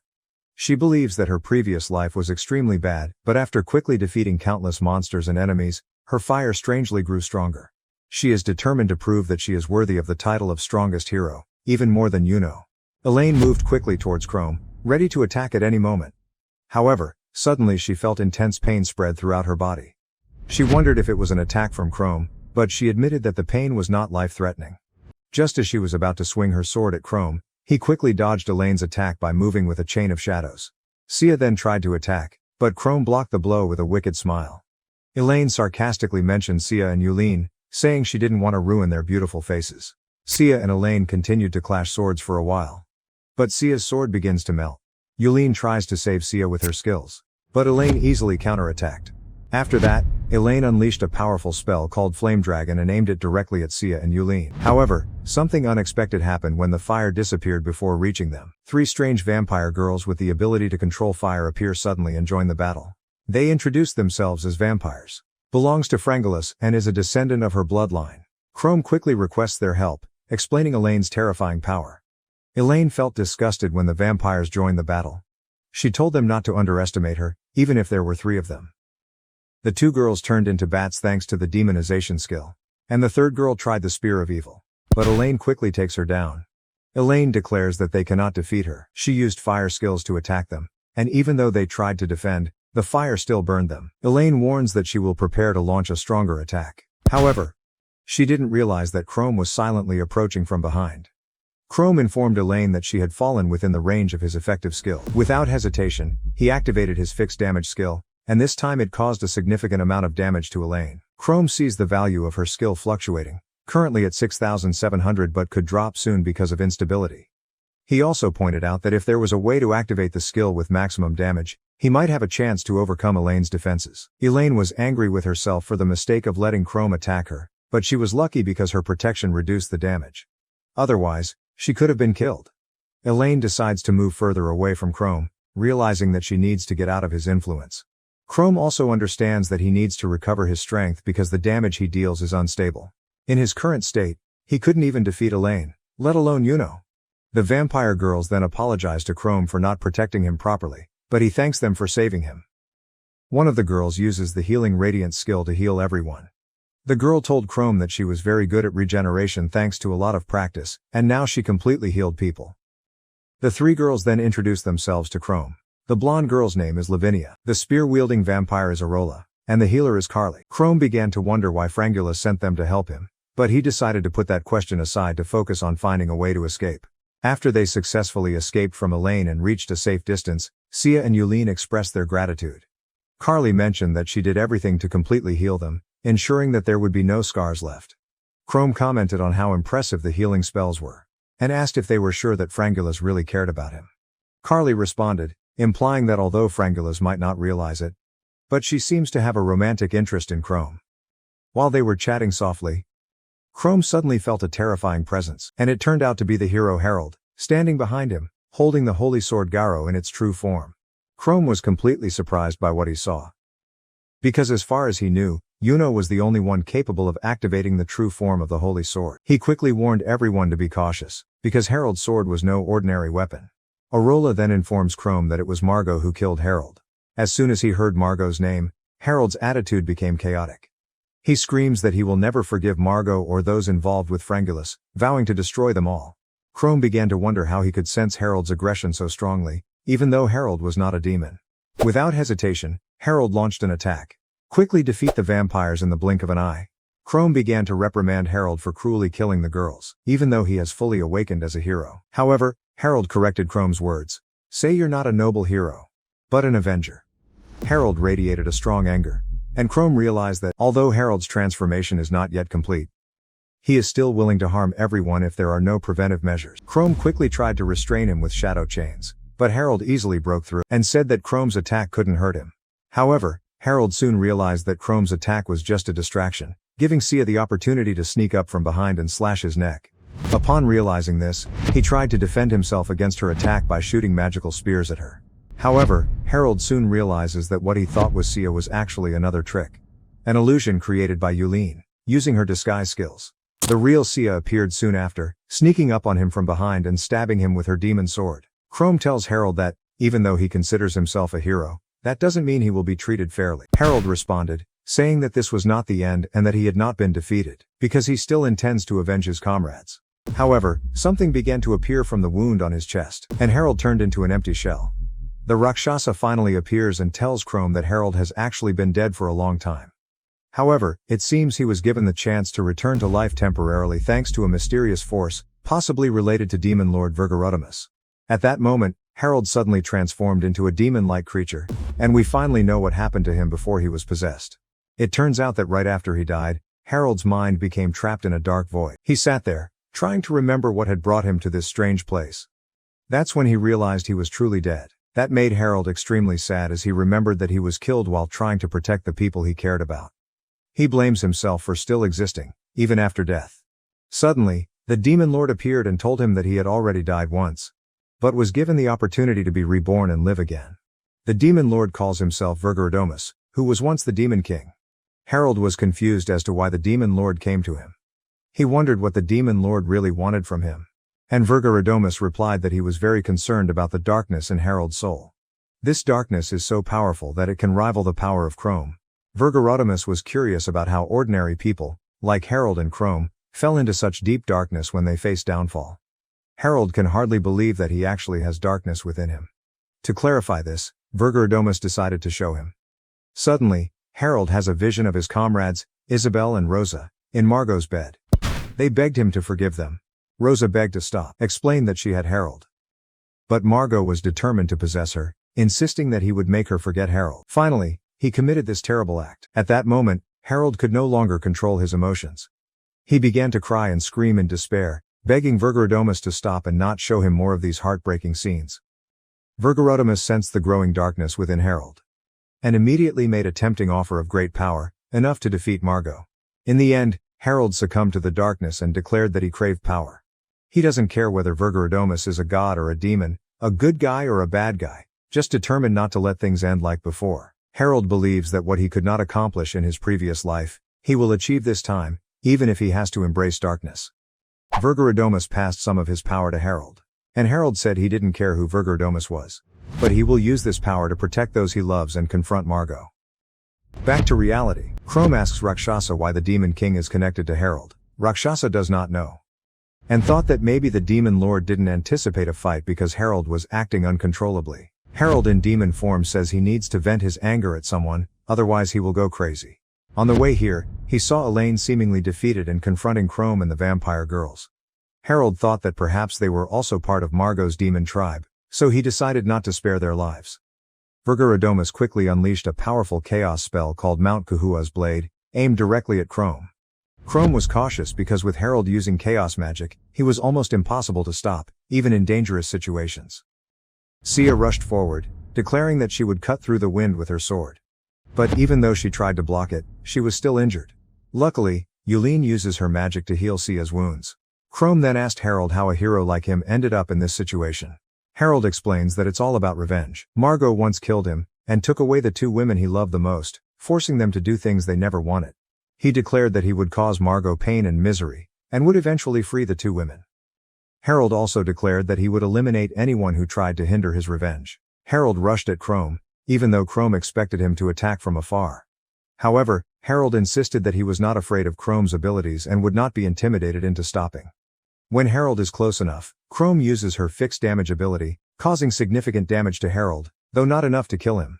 Chrome understands that even though her damage level is fluctuating, Harold will continue to suffer if he continues to move forward. Chrome then questions whether revenge is truly Harold's motivation. In the moment Chrome lost focus, Harold took the opportunity to attack. But Sia and Yulini quickly rushed to protect him. Harold seemed amused when he saw the two girls trying to protect their loved ones and declared that he would stop them with the power he had been given. He launched another series of attacks. This time has begun to have a significant impact on Sia and Yulin. Chrome now felt from Harold what he had experienced the day he was betrayed, causing feelings of despair to rise. When he emerged from the darkness, his thirst for revenge and need to kill grew stronger as Harold's despair rang out loud. Chrome reassures Harold that he is not alone in his quest for revenge, that there are others who are also pursuing this goal. At that moment, Yulene announced that Chrome had completely recovered her strength. Chrome considers whether to end things or not, but Harold, now possessed by an evil force, begs for his life, expressed regret about the unfinished mission of revenge. Chrome sympathized with him and shared why he pursued his path of revenge. He assured Harold that if he found his friends, he would save them. Chrome explains that his main goal is revenge, but he will not drag innocent people into it. Also, if anyone needs help, he will do what he can. Harold continued to beg Chrome for help, confident that he would save those he loved. He apologized to Isabel and Rosa for not being able to save them, and right after that, Harold disappeared as the final fixed damage did its job. Afterwards, Chrome, Yulene and Sia built a grave for Harold using his sword. They determined to continue their journey to the ruins of Remusaria to gain more strength and fulfill their promise to avenge Harold. As Chrome, Sia, and Urin make their way through the dense forest filled with terrifying monsters, Sia and Urin hugged each other tightly, trembling with fear. Chrome felt uncomfortable and asked why they were so close to each other. The two joked that they were just protecting him, although he complained that it made traveling more difficult. Finally, the three reached an ancient ruin. Chrome used the key given to her by the demon lord to open the entrance. Inside, they found a staircase leading deeper into the ruins, and decided to go down. Suddenly, they heard two voices calling out, "Ask them about their wishes." Chrome and the girls saw two figures floating in the air. A white cone representing light, ruled by Nirvana, and a black sphere wrapped in chains, representing darkness, ruled by the abyss. They asked Chrome again what he really wanted and why. Chrome replied that he wanted revenge. They announced that they first needed to understand his true nature. After looking at it, they noticed that Chrome seemed very weak. Chrome admitted that his current condition is not the best, just a little bad. They also noticed emotions such as hatred and despair in him, which they found unpleasant. But both believed that he still has the potential to change and develop. They told him that to become stronger, you need to overcome the upcoming challenges. The symbol of darkness decided to use its power to create breachheads, and they said that Chrome must defeat these breachheads to prove herself.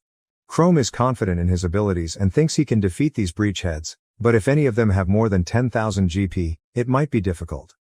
Chrome told Sia and Yulene to stay close to him while he took the lead, but when preparing to attack, he suddenly had a headache and felt weak. To make matters worse, his special powers no longer seemed to work. Sia and Yulene saw Chrome in pain and asked if he was okay. Chrome said that he was fine and that there was no greater pain than what Yuno did to him. He told them to keep moving forward.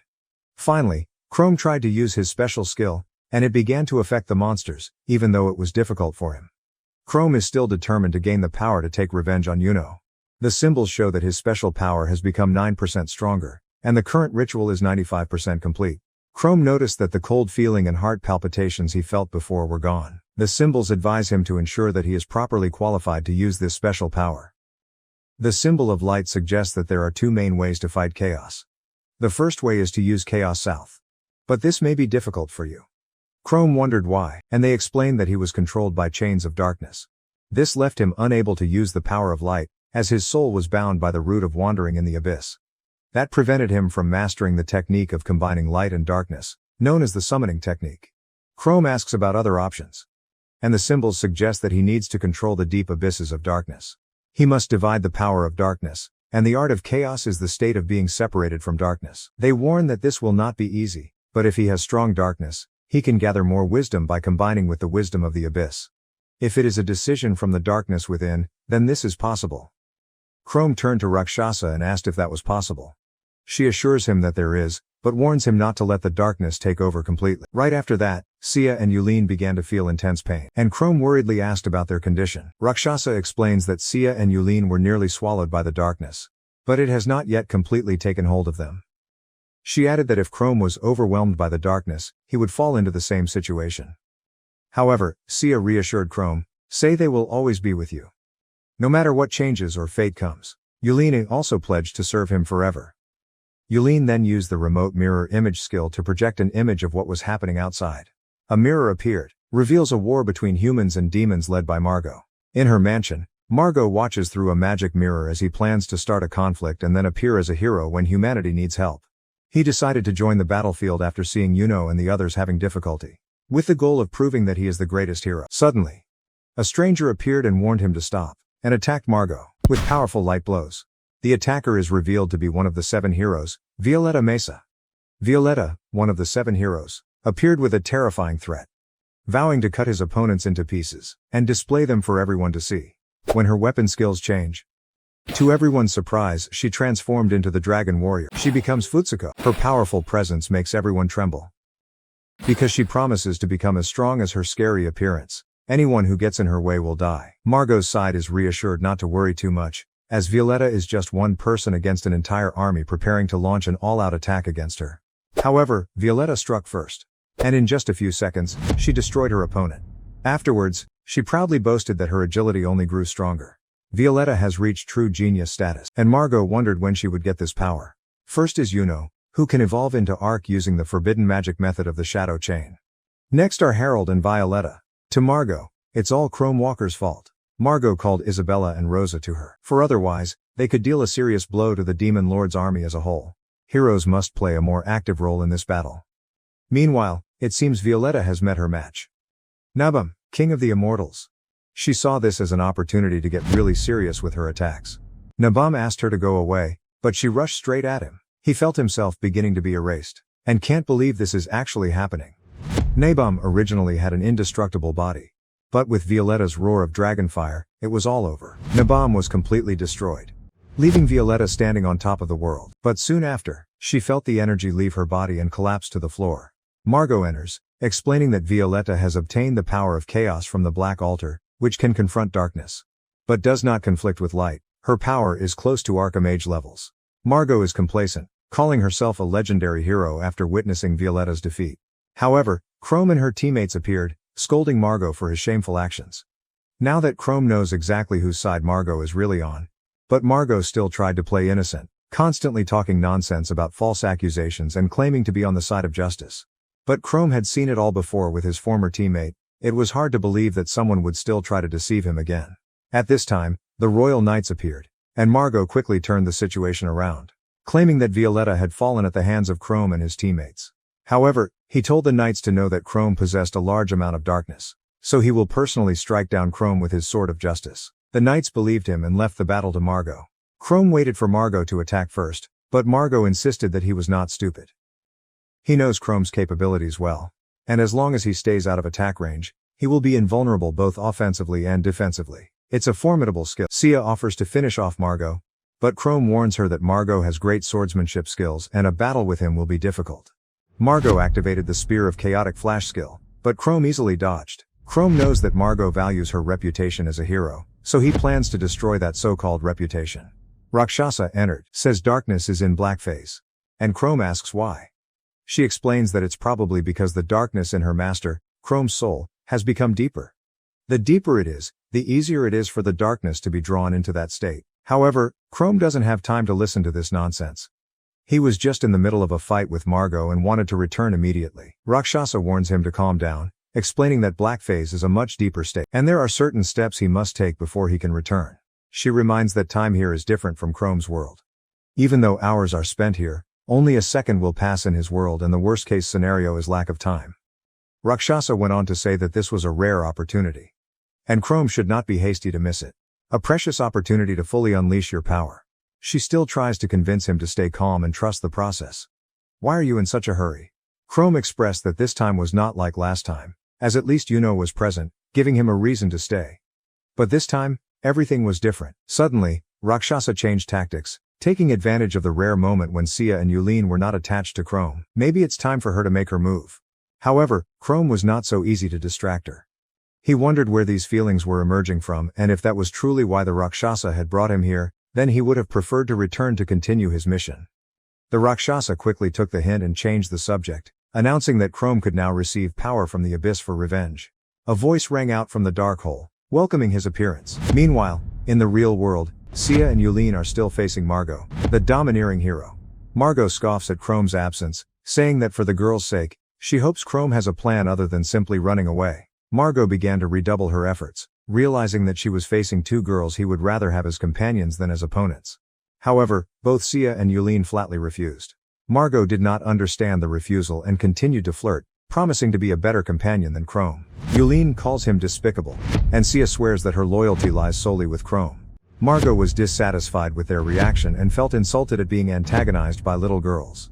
Margot laughed at their insolent attitude, and analyzed that both Sia and Yulene carry traces of darkness.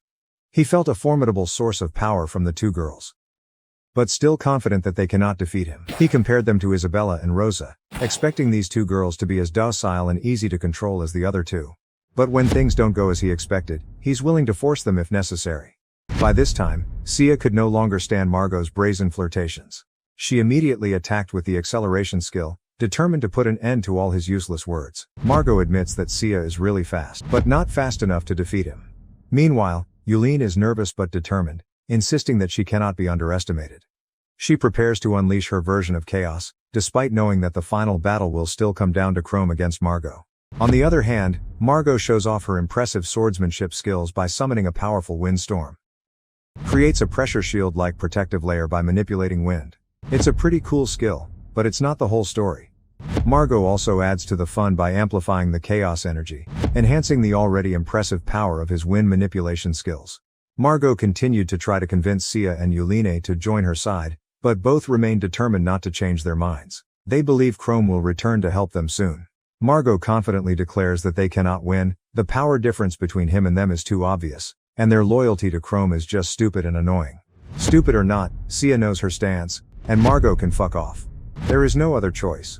Margot decides to take Isabella and Rosa into battle. He held them both tightly for a moment, calling them his pets with a sinister smile. Then, his smirk turned into a mischievous smile as he declared that the same thing would happen to Yulene and Sia. They would become his puppets.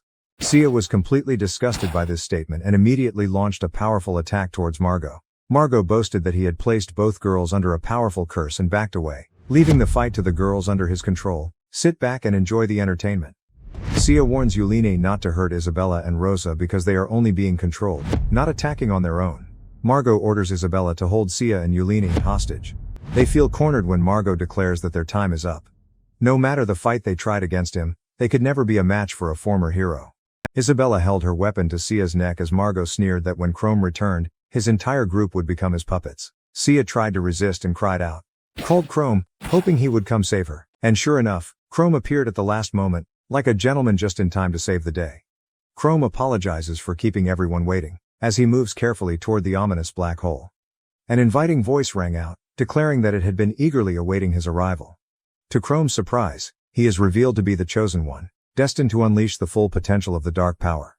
In a sudden moment, a burst of brilliant energy naturally attached to Chrome. He couldn't believe that this pivotal moment happened so simply. The voice continues, explaining that it exists to spread the darkness and ensure that the world knows of its presence. On the other hand, there is Nirvana, whose mission is to fill the world with light. There has always been a war between energies, between who will control the world. Both energies conflict and control those who are compatible with them. Just before Chrome was brought back, the voice blessed him, allowing him to use his new powers at will. Things are about to get dramatic. Chrome is brought back to the battlefield to confront Margot, and with strong confidence, Chrome declares that he is more than capable of handling his enemy. It's time to pay the price, and Margot should say her last prayers. Margot remained complacent, insisting that there was no way he would have to breathe his last. He uses the Shield of 6 Colors skill, creating tornadoes from many different angles. Shield of 6 Colors combined with Chaos skill. Chrome orders Rakshasa to choose and use the treasure ball of the abyss, and she carries out the task faithfully. She connects with Blackface, activating the final phase. The operator's despair and hatred reach the 3rd level, and the progress of the ritual reaches 100%. Margot looked on with shaky legs, realizing that the situation was no longer positive. Now that Chrome has received the treasure ball from the abyss, fear is meaningless, even before chaos. With its signature chains, Chrome captures Margot. And Margot started uttering the old line, "You're not getting out of this." But perhaps this time, Chrome will not give in. Margot, despite having the trump cards in her hand, Isabella and Rosa, is still loyal, reminding Chrome that he must deal with these two puppets before he can get his hands on him. Both are controlled by Margot's curse, willing to sacrifice their lives to protect him. This is truly a difficult situation, but Chrome did not waver. If he had to face these two first, he was willing to accept the challenge. Chrome's skills are not known for their tolerance towards any target. Margot is surprised to realize that Chrome is willing to go to great limits, even if it means confronting and potentially hurting women. However, at that moment, the curse was suddenly broken. Rosa and Isabella were freed. And Margot couldn't believe her eyes. How did that happen? Sia breathed a sigh of relief, because the thought that Chrome could harm the other two worried her deeply. Especially with his level of darkness. The concern was always present, but Chrome revealed a surprise. He explains to his comrades that he has gained a deeper understanding of the darkness. Previously, he could only brag about unleashing a massive attack of 999 damage. However, he has now learned to harness and control it more precisely, allowing him to carefully aim and, if desired, destruction can be carried out more slowly and deliberately. Chains of darkness wrapped tightly around Margot made him unable to move, and the pain he felt in every detail of his body increased. Margot, once resilient, now breaks down in tears and begs for her life. Chrome looked at him coldly, not at all surprised to see him finally broken. Margot has always been the weakest link when facing extremes, and now he no longer cares, only constantly begging for life. He continued to cry and beg, his reputation in tatters. Things weren't supposed to end like this. All he wanted was to become a legend, to be the chosen one, to be the best of the best. Chrome coldly pulled out a sphere, which contained a record of Irina. He claims that the betrayal 2 years ago has been documented, and he intends to expose it all to the world when the time comes. Just like Margot's shady behavior, everything will soon be exposed for everyone to know. Margot desperately begged Chrome to let him die with his reputation as a hero intact, but it was time to face things. When things got to this point, Margot decided for herself that this was the best way to end it. Chrome orders Yulene to use the remote mirror image skill to project a reflection in front of Margot, so he could witness the collapse of his reputation with his own eyes. It's cruel, but it's the truth. Margot sat quietly and watched as the people discovered that he was actually on the side of the demon tribe. Chrome reminded him of Harold, whom he killed but was revived by the demon lord just to take revenge on the murderer. In Chrome's book, Harold is a true hero, more than Margot could ever dream of being. This makes Margot angry at being compared to Harold, someone he believes is stronger. He remembered Harold, who had begged for his life and begged for his 2 friends. But now, those 2 friends have been liberated by Chrome. Chrome ordered them to build a barrier around Margot, then covered him with a layer of camouflage so no one could find him again. Chrome decided to punish Margot by keeping him chained and hidden until his natural death. Margot pleaded for a quick death, but Chrome still ignored her. His revenge on Margot is now complete. Rosa and Isabella expressed their deep gratitude to Chrome, thanked him for freeing them and avenging Harold. However, things don't seem to stop there. Suddenly, Violetta, the heroine, wakes up from her sleep. It turns out she didn't die, but was just put to sleep by Margot. Now, having regained consciousness, Violetta immediately searched for those who belonged to the demon side. Chrome asked why she thought he was a demon, and she replied that his face and eyes were enough to make her want to attack. What's worse is that Chrome is accompanied by 2 loyal female subordinates, which further reinforces Violetta's idea that he is truly a bad guy. Chrome stood quietly, looking back at the past, where the trauma from Yuno, Irina, and other friends had caused him 2 years ago.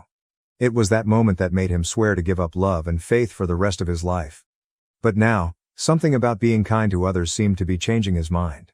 Meanwhile, the 3 vampire girls, who were sent to assist Chrome, completed their mission and returned to their master, Frangulus. Frangulus's initial surprise was evident, as the girls should still have been on a mission. However, they calmly reported that the mission had been completed. As they shared this news, a strange feeling came over Frangulus. She noticed the girls gradually fading away, but still calling her both mother and sister, with unexpected warmth. This goodbye left Frangulus in a state of reflection, wondering about the true meaning of this moment and that unexpected separation. Meanwhile, Violetta has just been freed from Margot's spell, which she has been subconsciously aware of all along. Now that her mind is clear, she thanks Chrome for saving her and promises to temporarily retreat. However, the condition for her return will be if Chrome and his teammates pose a threat to innocent people.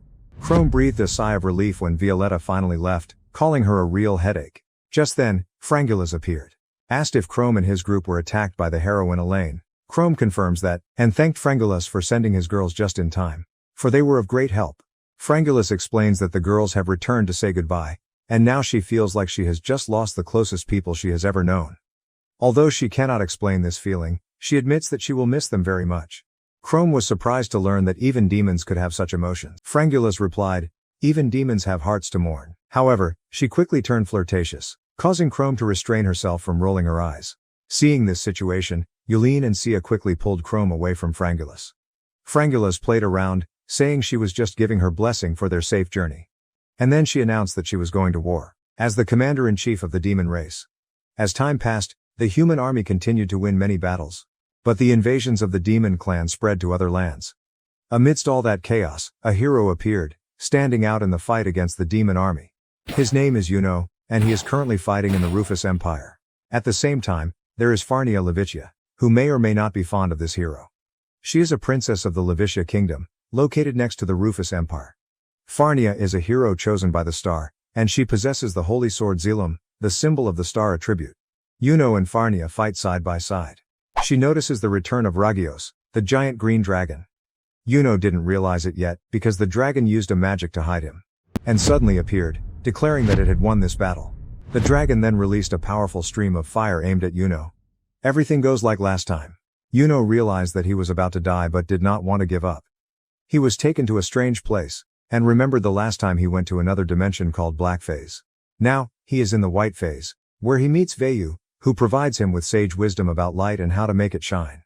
In short, Yuno's aspirations will influence his strength and light, potentially taking him to a higher level of power than anyone else. Yuno begins to reflect on herself.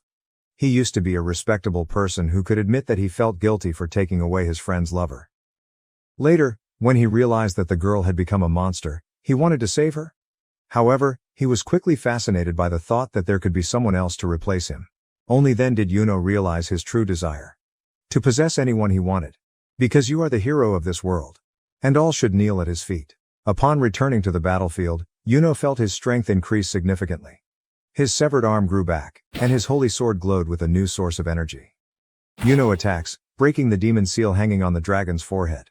Upon seeing the dragon's defeat, Farnia couldn't hide her admiration.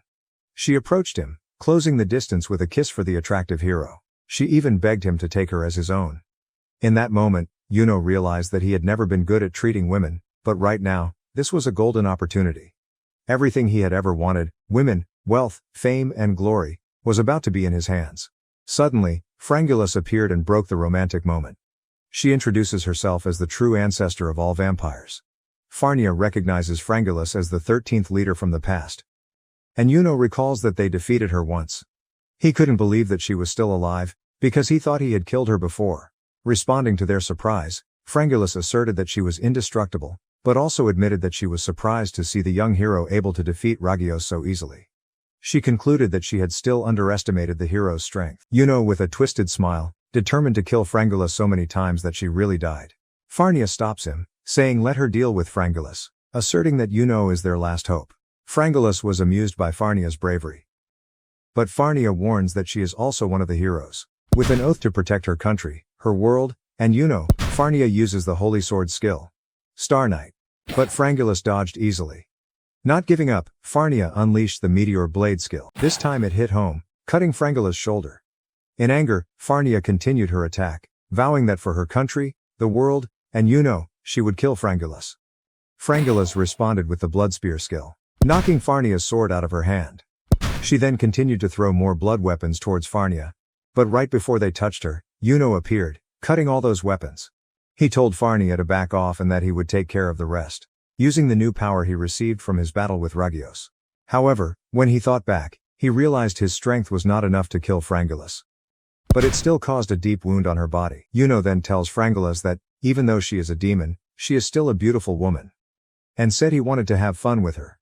Frangulus, covering his wound, commented that Yuno had changed a lot and wondered if he would become more evil as his light powers became stronger. However, Yuno took it as an insult, and slashed her several more times.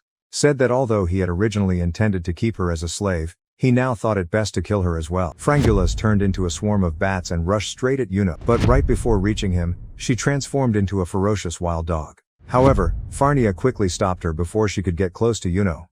Retreats and returns to original form. Frangulus pondered how to deal with the two heroes before him.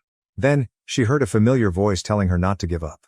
She sees the spirits of Lavinia, Arla, and Carly appear, encouraging her not to give up until the end. Meanwhile, Yuno satirizes her, saying that her rushing at Yuno was useless. Frangulus created a giant ball of blood and shouted, "Accept my final skill, Crimson Blood Haze." She threw the orb towards the two heroes. But unexpectedly, Yuno just gently cut it in half. Yuno coldly told her, "Take off all your clothes, kneel down and beg for your life. If you do that, I will kill you without letting you endure the pain." Frangulus felt extremely angry and created another blood spear and rushed towards Yuno, screaming that she will never give up her pride and honor. Yuno quickly broke the spear and slashed her chest, coldly saying, "Then die." After the two heroes left to proceed to the next battlefield, Frangulus lay in a pool of his own blood, painfully calling Chrome's name. Later, Chrome, along with Sia and Yulini, went to the castle where the fight happened, sensing that Yuno had fought there but had left. At that moment, a black portal suddenly appeared next to them, and from it fell a hopeless, wounded Frangulus. Chrome realizes that her regeneration ability has stopped working, meaning she is about to die. He tells Sia and Yulin that he wants to talk to Frangulus alone. As the girls finally leave, Frangulus warns Chrome that Yuno has become stronger, adding that he is even stronger now that he has defeated the Demon King. She also advised him to carefully take care of himself. Chrome found it ironic that she was dying and still kindly warned him, and called her a proud girl. Frangulus smiled weakly and said that he should at least have a few kind words for a dying woman. She confesses that she just wanted to talk to him one last time. Frangulus admits she is attracted to Chrome, by his eyes, by the anger and despair they hold. Different from other people she had seen. Those who only know how to cling in despair, Chrome never gives up. No matter how deeply he was hurt, he still moved forward. His intense vitality and unyielding will captivated her. While she said these things, Chrome couldn't help but show a confused expression. Frangulus commented that she had never seen that expression on his face before and was surprised to see a different side of him. She began to fade, and in the last seconds, she asked Chrome to hold her hand. As she disappeared with a smile on her lips, from afar, the girls looked at the scene and couldn't help but feel sad. Even though Frangulus was once an enemy and a terrible person. After hearing her sincere words, they felt their hearts heavy. Then, together they built a grave for her. Most wars between humans and demons have ended in victory for humans. While some demon clans continued their raids, it was only a matter of time before they were completely destroyed. The Demon King, now just a bodiless flaming skull, welcomed Chrome back. He announced that most of the demon race had been defeated, and the fortress had been captured by mysterious humans. He added that he was happy that Chrome was safe. However, Chrome immediately returned to the main topic, informing the Demon King that he had the gem he required to activate the Black Altar. Although the Demon King was eager to begin, Chrome stopped and said that before activating, he wanted to know more about Harold, the hero who attacked him. He asked the Demon King if he had sent Harold, and said that Harold seemed to have lost his mind when he attacked him. The Demon King quickly explained that it was just a misunderstanding. He said that although he revived Harold, the purpose was only to increase his chances of collecting the gem, not to harm Chrome. He further explained that Harold was probably consumed by darkness, causing him to act that way. Chrome remembered the warning from the cave, where he had been told that he would soon understand what it was like to be consumed by darkness. Chrome realizes that the Demon King was once a human, and the Demon King confirms it, explaining that he was once a man of Remuseria, and by using darkness, he was reincarnated as the Demon King. Chrome deduced that if he and the girls were swallowed by the darkness, they might become like him. The Demon King then said that if Chrome was out of questions, they should activate the Black Altar. When the pearl was placed on the altar, the room began to shake. The Demon King laughed loudly as darkness filled the room, giving him a new giant form. Perfect Virgorodomus.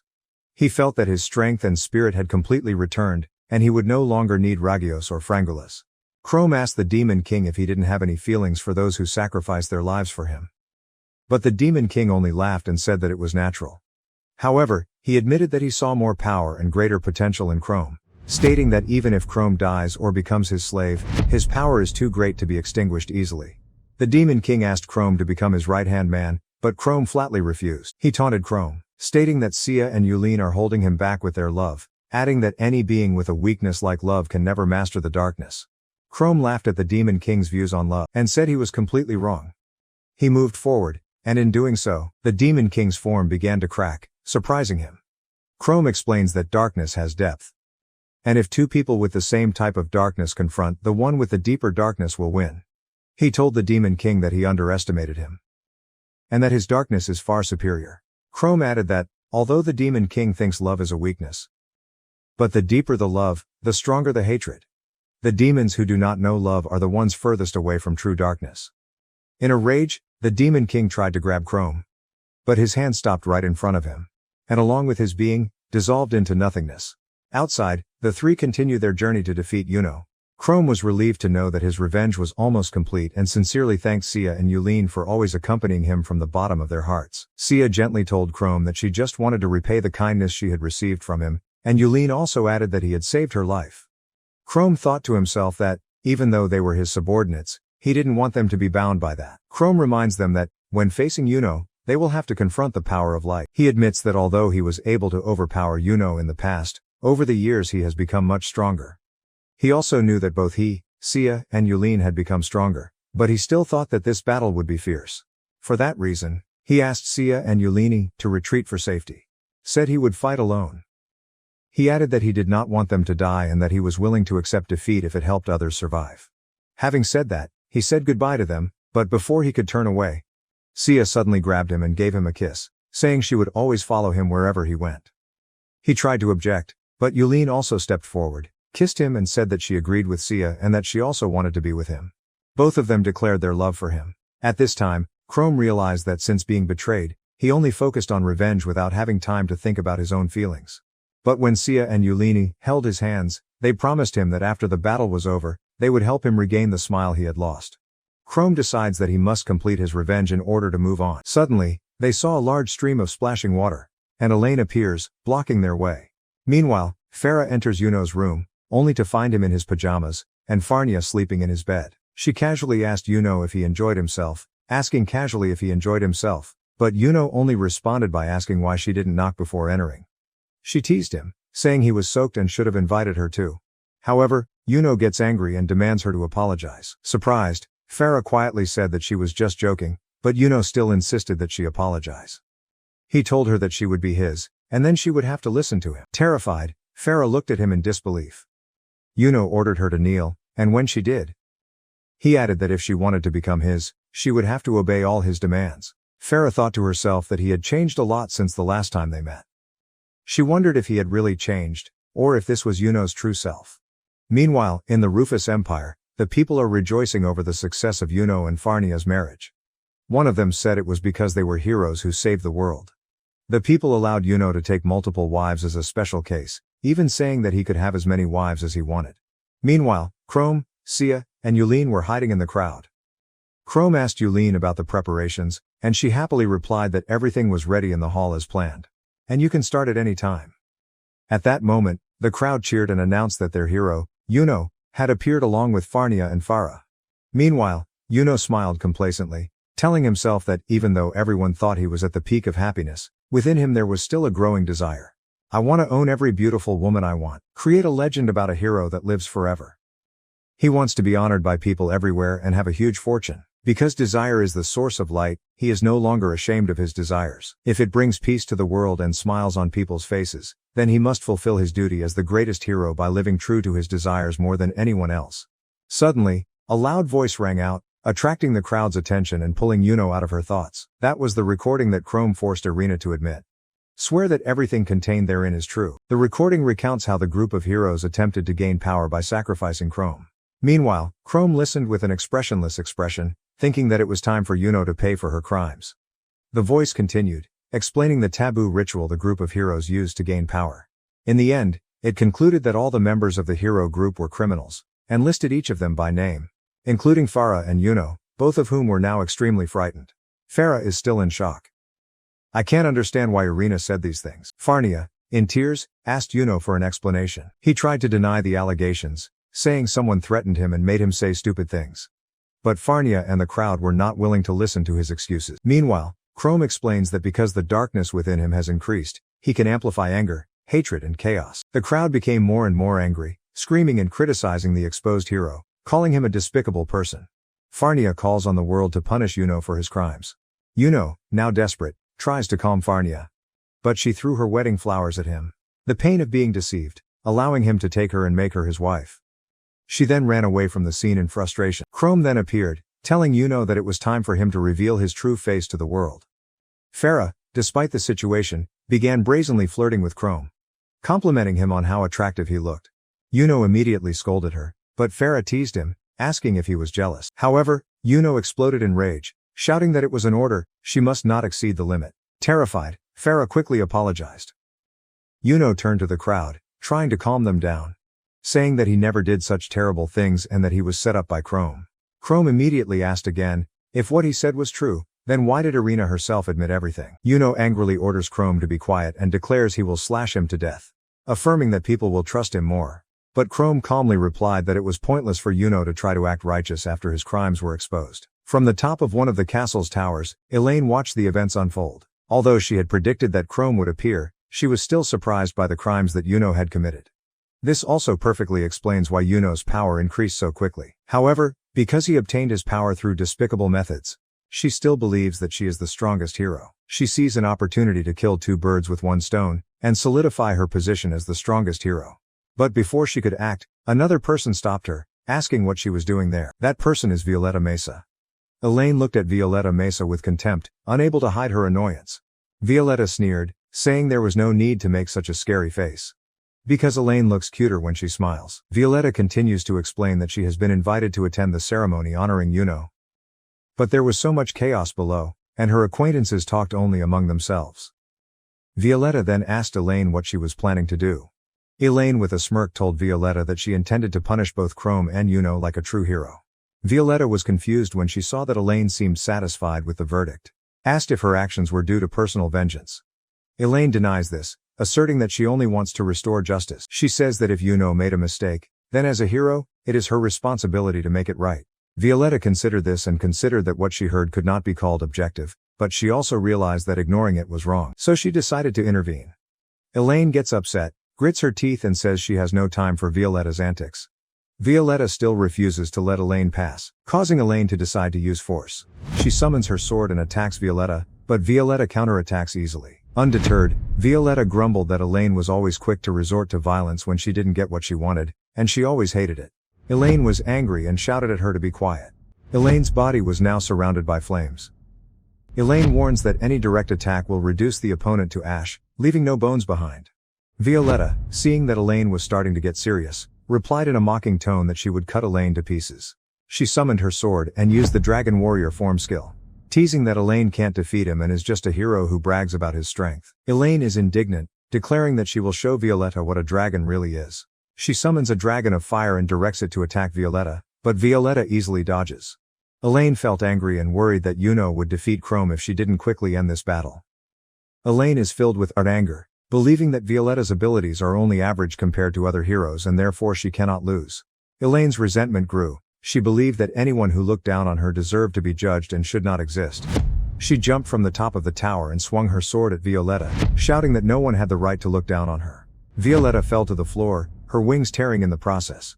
She praises Elaine, saying she is strong and steadfast as a rock. However, before the two can continue their battle, several guards appear, wondering what happened. This made Elaine even more frustrated. She shouted at them to be quiet, while her body was still burning with anger. Violetta worries that Elaine's fire could burn down the castle. But Elaine completely ignored it, only focusing on defeating Chrome and Yuno and bringing justice.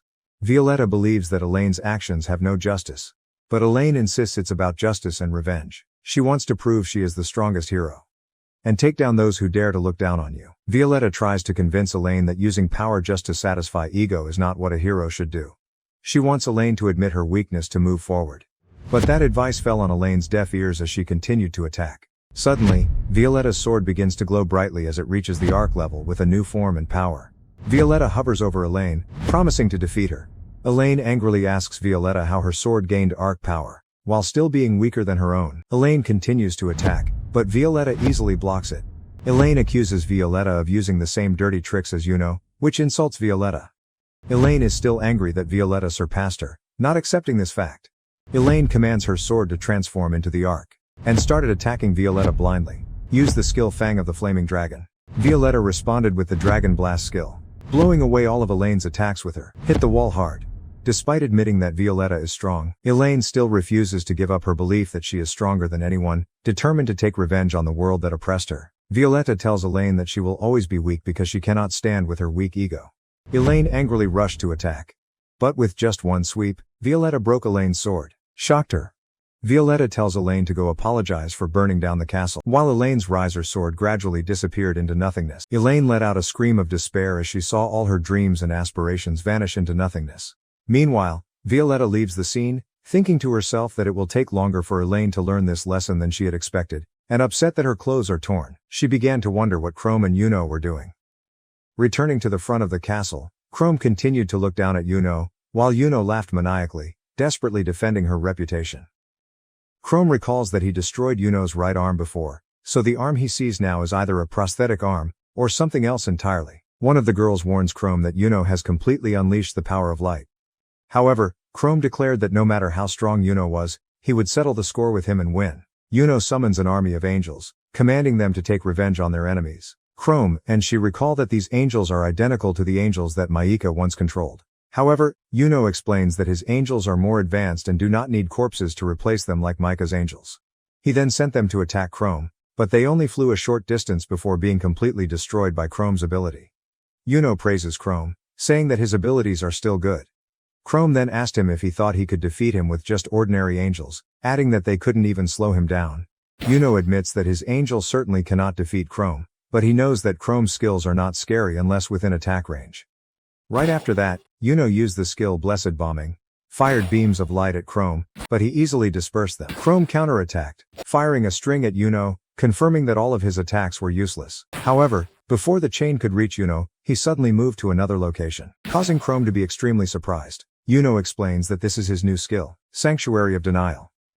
This skill automatically moves him to a safe distance if anything dangerous approaches. Although Chrome said that this skill was just another waste of time, he tacitly acknowledged its convenience and immunity to his fixed damage skill. Chrome begins to wonder if Yuno really has a way to defeat her. Yuno then revealed that this skill has many other uses. He activated another attribute of the skill, called Maximum Range.